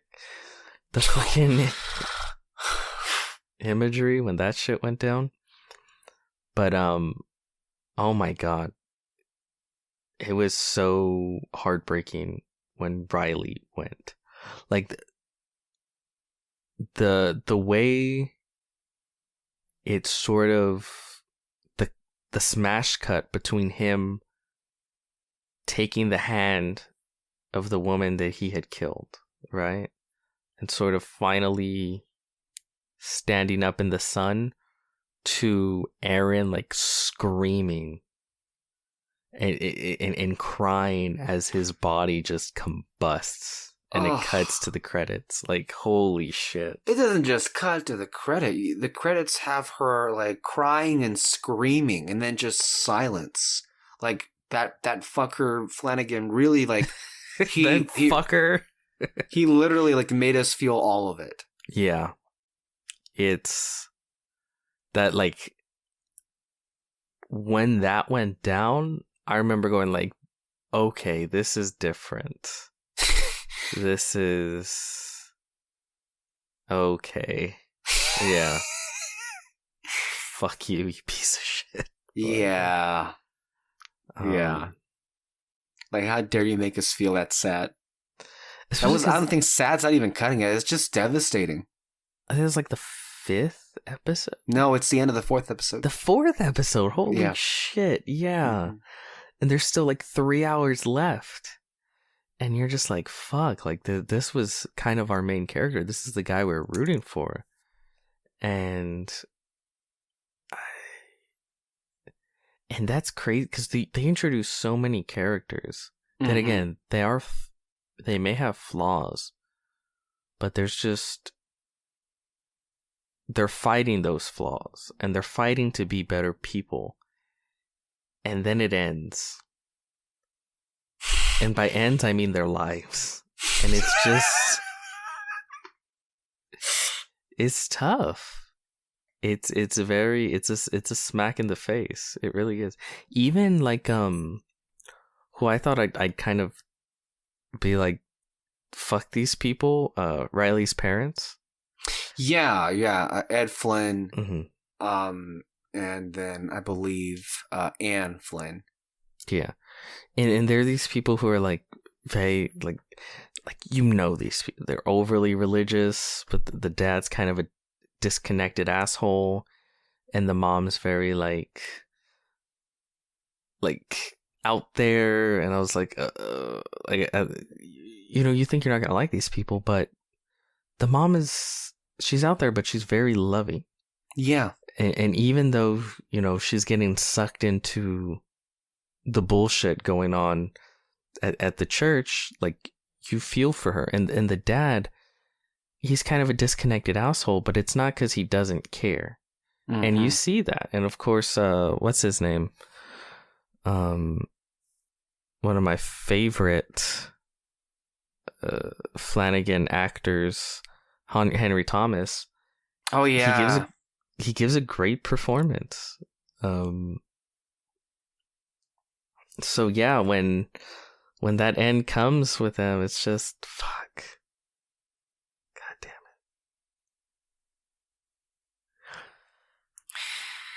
it. No,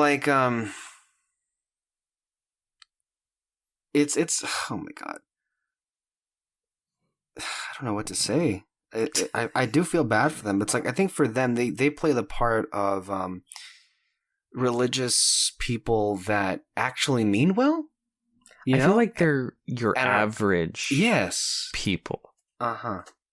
And they get sucked up into the bullshit until a fucking vampire is even before then, there were things that they... No. Before the vampire walked in, remember that they had them drinking poison? Well, yeah, that's what I you didn't let me finish. That was before a vampire fucking walks in and they're asking them to kill themselves.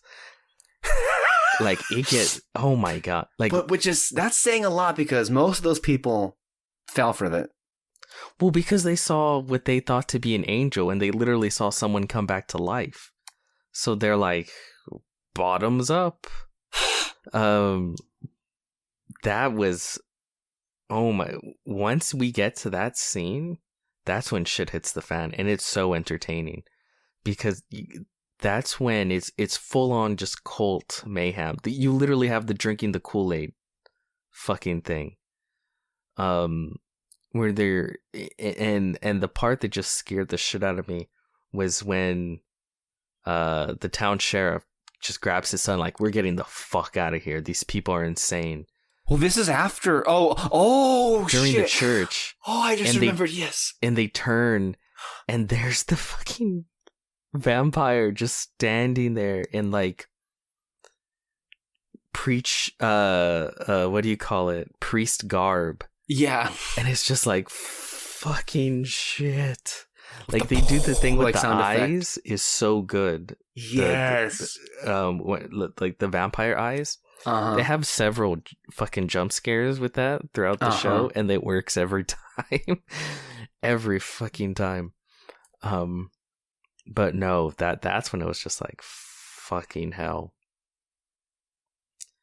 Can I as a horror fan, can I say that I find that such an interesting twist, the whole thing with the vampire, where it's a preacher is given life and the only thing he can think of this creature being is an angel, and the way that the blood of the vampire is used to create miracles that then creates the sort of religious cult behind it. I thought I think it's a really fresh, interesting twist. Yeah. On the whole vampire, on a vampire story, to be honest. No, I can honestly say I'd never seen that before, and I was there's a lot of questions, like, because I always want to know, it's like, how the fuck did this happen? Like Monsignor Pruitt gets lost in the desert, he finds an ancient temple, and then he gets, kind of eaten by a vampire, and then the vampire uses its blood to bring him back to life. And not only that, but also rejuvenate him to bring him back as Paul would say, the best version of himself. But yes, the Monsignor Pruitt feels like he's looking at an angel and convinces himself, because of that's what kind of the training that they get when they see things that can't be explained like that. Yeah. But couple of things here. And again, he did a good job of explaining himself, I guess, with the Bible and everything, but it's a fucking vampire, and you think that's an angel? You think that thing means... Do you think that thing means to do good? Do you think unleashing that on the planet is going to be a good thing? Like, have you seen what that thing looks like? Did you see what it did to you? I know they kind of explain it by saying, like, in the Bible, every time that someone meets an angel, they're terrified. They're terrified of the encounter, and he kind of justifies this scary fucking monster creature and saying, like, well, the Bible says basically angels are scary, so okay, that makes sense. I don't know if I bought that completely, but then there's an extra wrinkle towards the end where the priest was fucking on the side and has a daughter. And he kind of talks about how, like, he kind of didn't want to admit this, but in that moment he's like, I could have my family, basically. I can bring the girl that I love back. I can have my daughter, and we'd have the time together to be a family. And he kind of goes like, yeah, if I cared about everyone else, sure, but that was kind of an underlying motivation. Like, that was the sprinkles, basically, on ice cream. Yes. And I'm like, okay, if you, I can see sort of the desperation of, I can have my family that I thought was almost lost to me because of time, but we can have them. I can sort of see that, like, he justifies it with the Bible, and then sort of ignores the details because of what he wants, right? So I kind of, okay. And then by the time that the vampire is introduced to the rest of the church, they've just gone full on cult. Like, they would do anything. They didn't give a fuck. And then of course they, jeez, you know what? This is another complaint that I have. I would have liked it to be a bit more gory. Like, when, like, they just start fucking tearing each other apart in the church. I wanted to see limbs flying. I wanted to see them fucking pulling out intestines and shit. I don't think I needed to see that, though. I mean, I needed to. There's enough, like, horror and devastation that happens in the show. I'm not so sure it really needed that. You do see a little girl on the floor, lifeless, with, like, teeth marks in her neck, so it's like... I needed to see her guts on the floor. I'm sorry. What, did you wanted to see what he did with Dr. Sleep and he killed fucking Jacob Tremblay? That's what you wanted? No, okay, no. Well, see, that performance was enough to make it horrific, okay? But this was just like, I don't know. It just an orgy of death. I wanted to see the guts and the limbs, and I wanted him to just fucking go for it, balls to the wall. Because I mean, he kind of does already. Like, it's such a sleepy, slow burn, and then once we get to the end, Jesus, like, that literally the whole town dies and the island goes up in flames. Right? That's why I'm asking you. It's like, what more do you need? Like, holy shit! Like that's apocalyptic stuff. Just a little bit more. The shit that, no pun intended again, the shit that goes down here is biblical. Pun intended. I said no pun intended. But I mean, the episode is literally called Revelations. Yeah, no,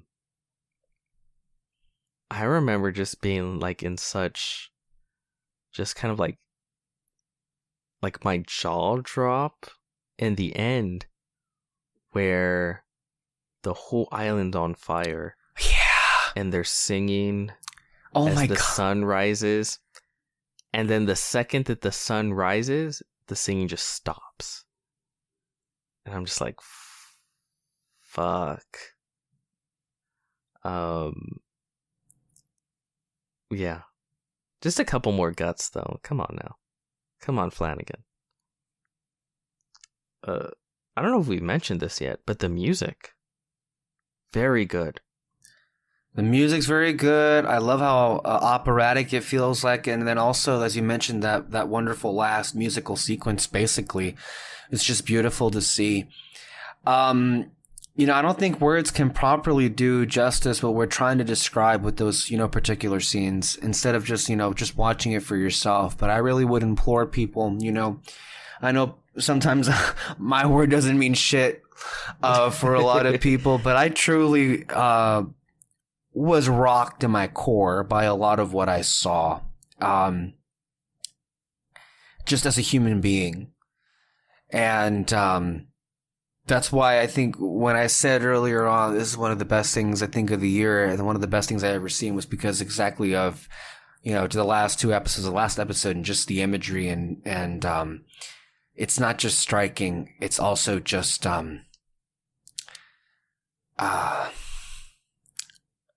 depressing it does as fuck. Well, it's all that, right? Mm-hmm. Because I mean, it was a balance of it. Like, man, this is sad, but it's also kind of beautiful. I mean, like, these people are about to die, and here they are about to kind of embrace death, in kind of, in unison. Like, they can't do nothing about it. And even people here who kind of, Bev not included, she literally wasn't there.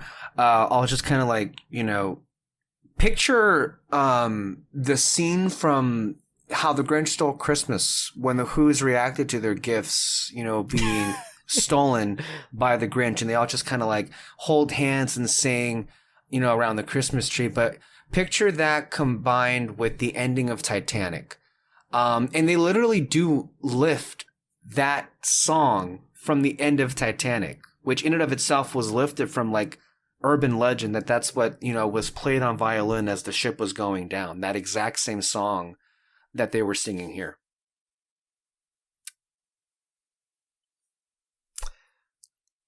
Yeah, I mean, the Grinch imagery kind of made me laugh, but it's true. That's literally what kind of happens. And it's also this thing of, despite everything, they maintain their faith. Yeah. And there's to the very end. They maintain their faith to the very end, and I don't think you can say the same for Bev Keane, which is a great contrast. Because she doesn't. Because you see the town, they sing their hymn, I guess. Mm-hmm. You have the two Muslims on the island, pray, do the standard Muslim prayer pointed towards Mecca, as the sun rises.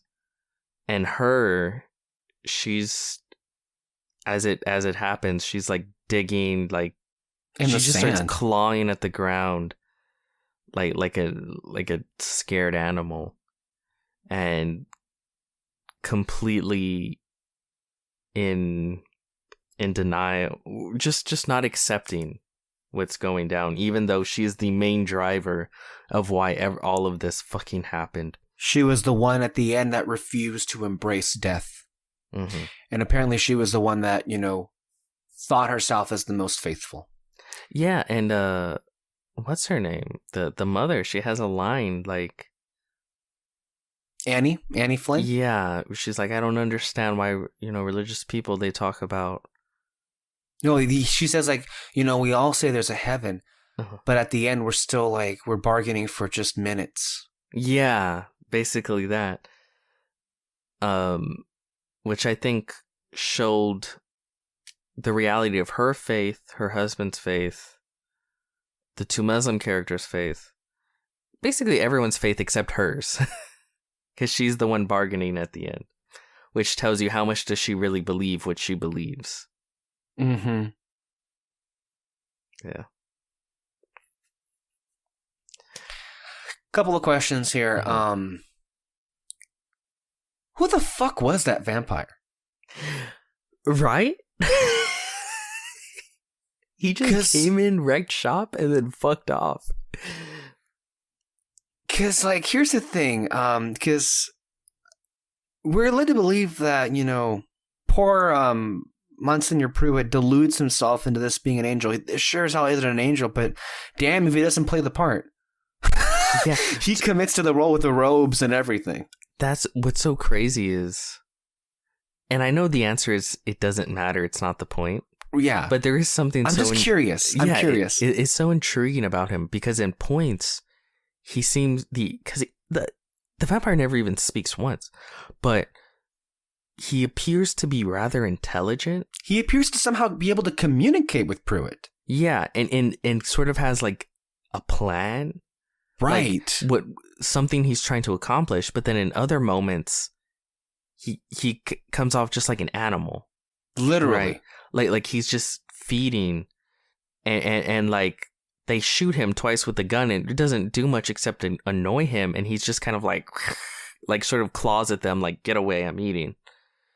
So it's weird. In moments, he's just kind of like a hungry dog or any other sort of animal, and other times he's sort of like seemingly fairly intelligent, but you never see enough to really understand truly. Intelligent, but then also not enough to really overcome his animal instincts, which kind of really do him in the end.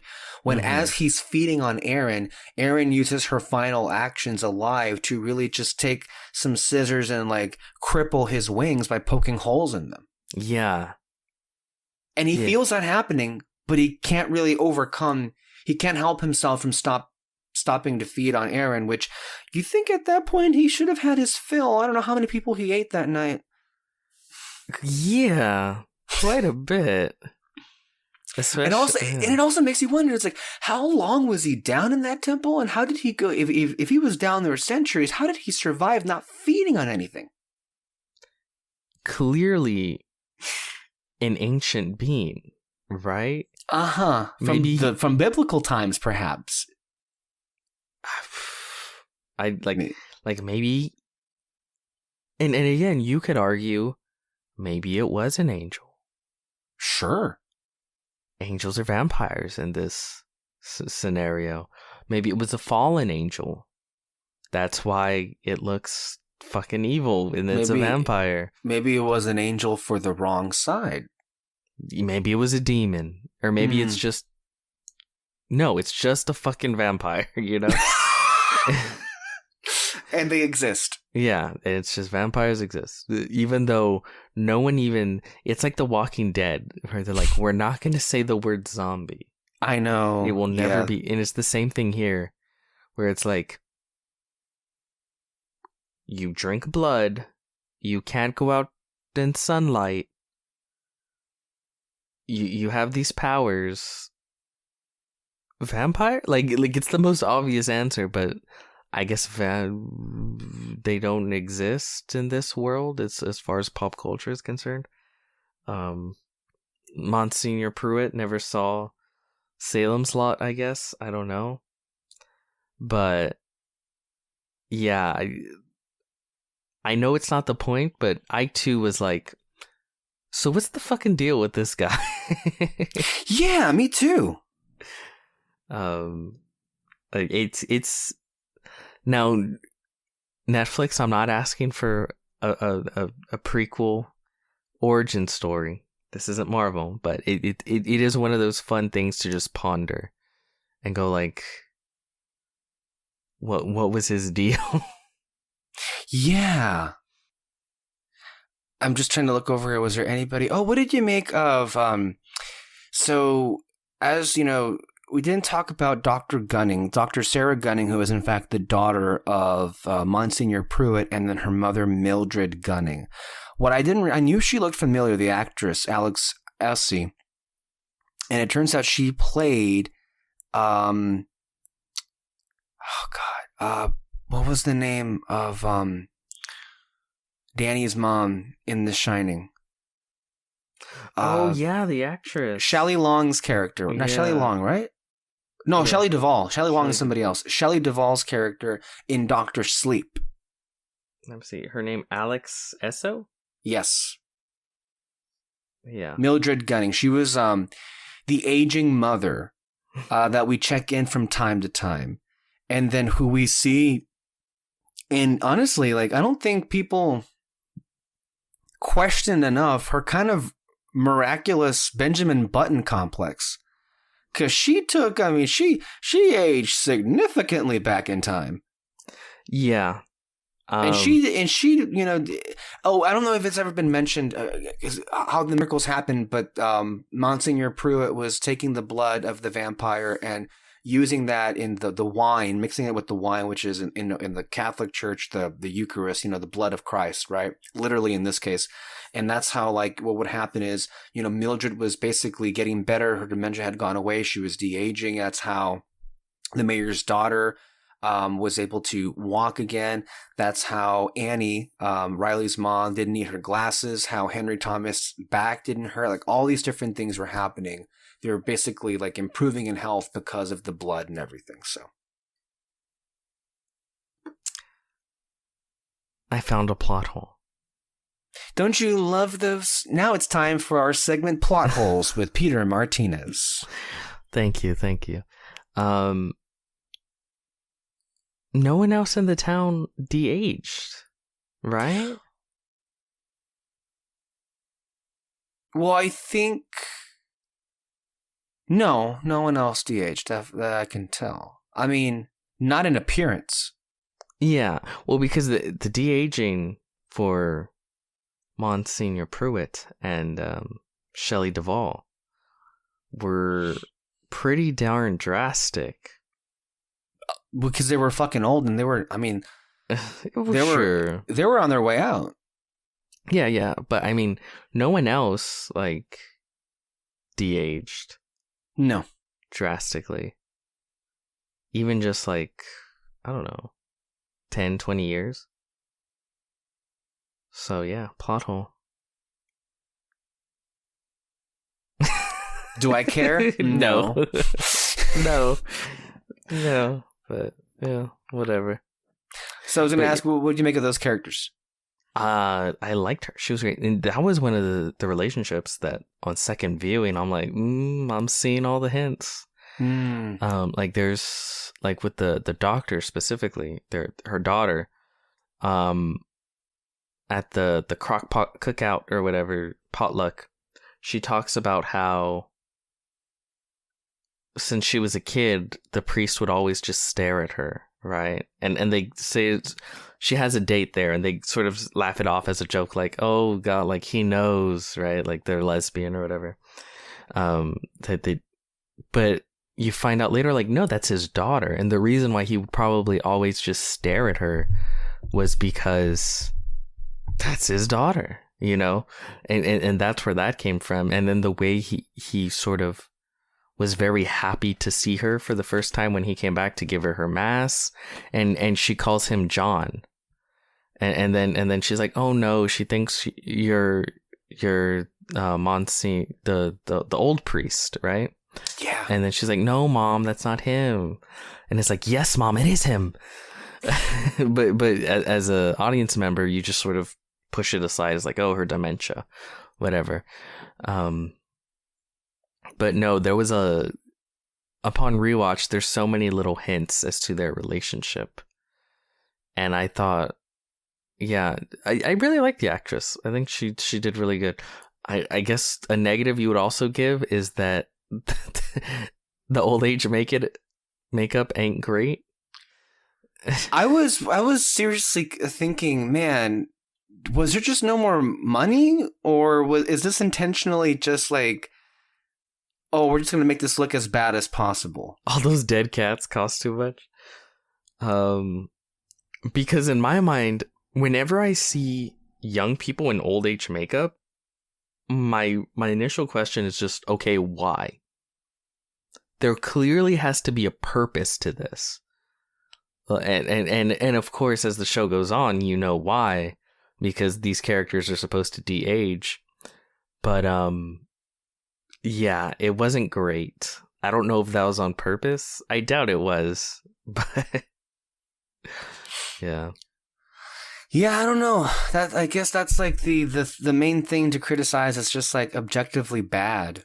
But although I will say it did make me laugh whenever it came on screen, for better or for worse.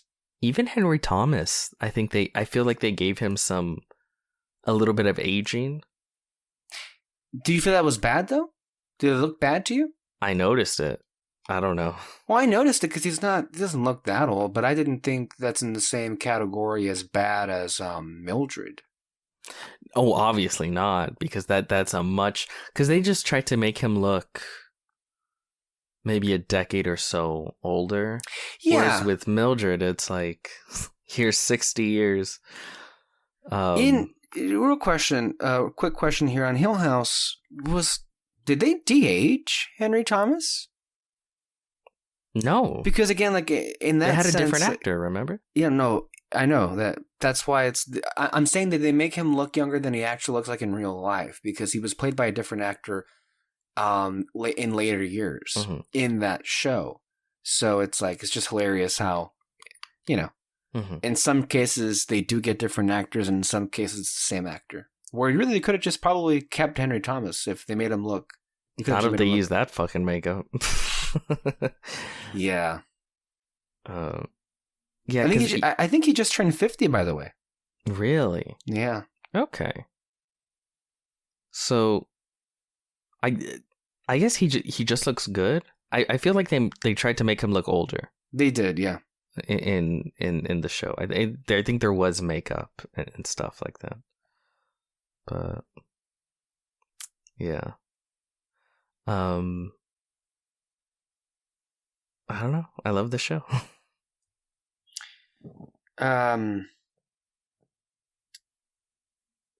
This is phenomenal. I love this series. I definitely want to catch it. I kind of want to do a marathon of Hill House, Bly Manor, and Midnight Mass. Like back to back? Yeah.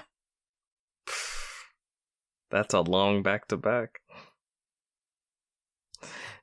Such is television. Oh, I know for you that's nothing, because nothing. You re-binge shows on the regular all the time. Yeah. Oh my god! I just actually finished with Dragon Ball, right? Like that was like 3 series, and that was like 300 episodes. I think 400 episodes altogether. Jesus, I think.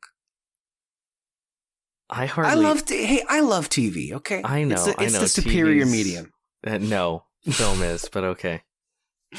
It's not cinema, Mr. Scorsese. It's something else, and it's just fine the way it is. Not enough feet shots. It's just not cinema. As Mr. Tarantino would say.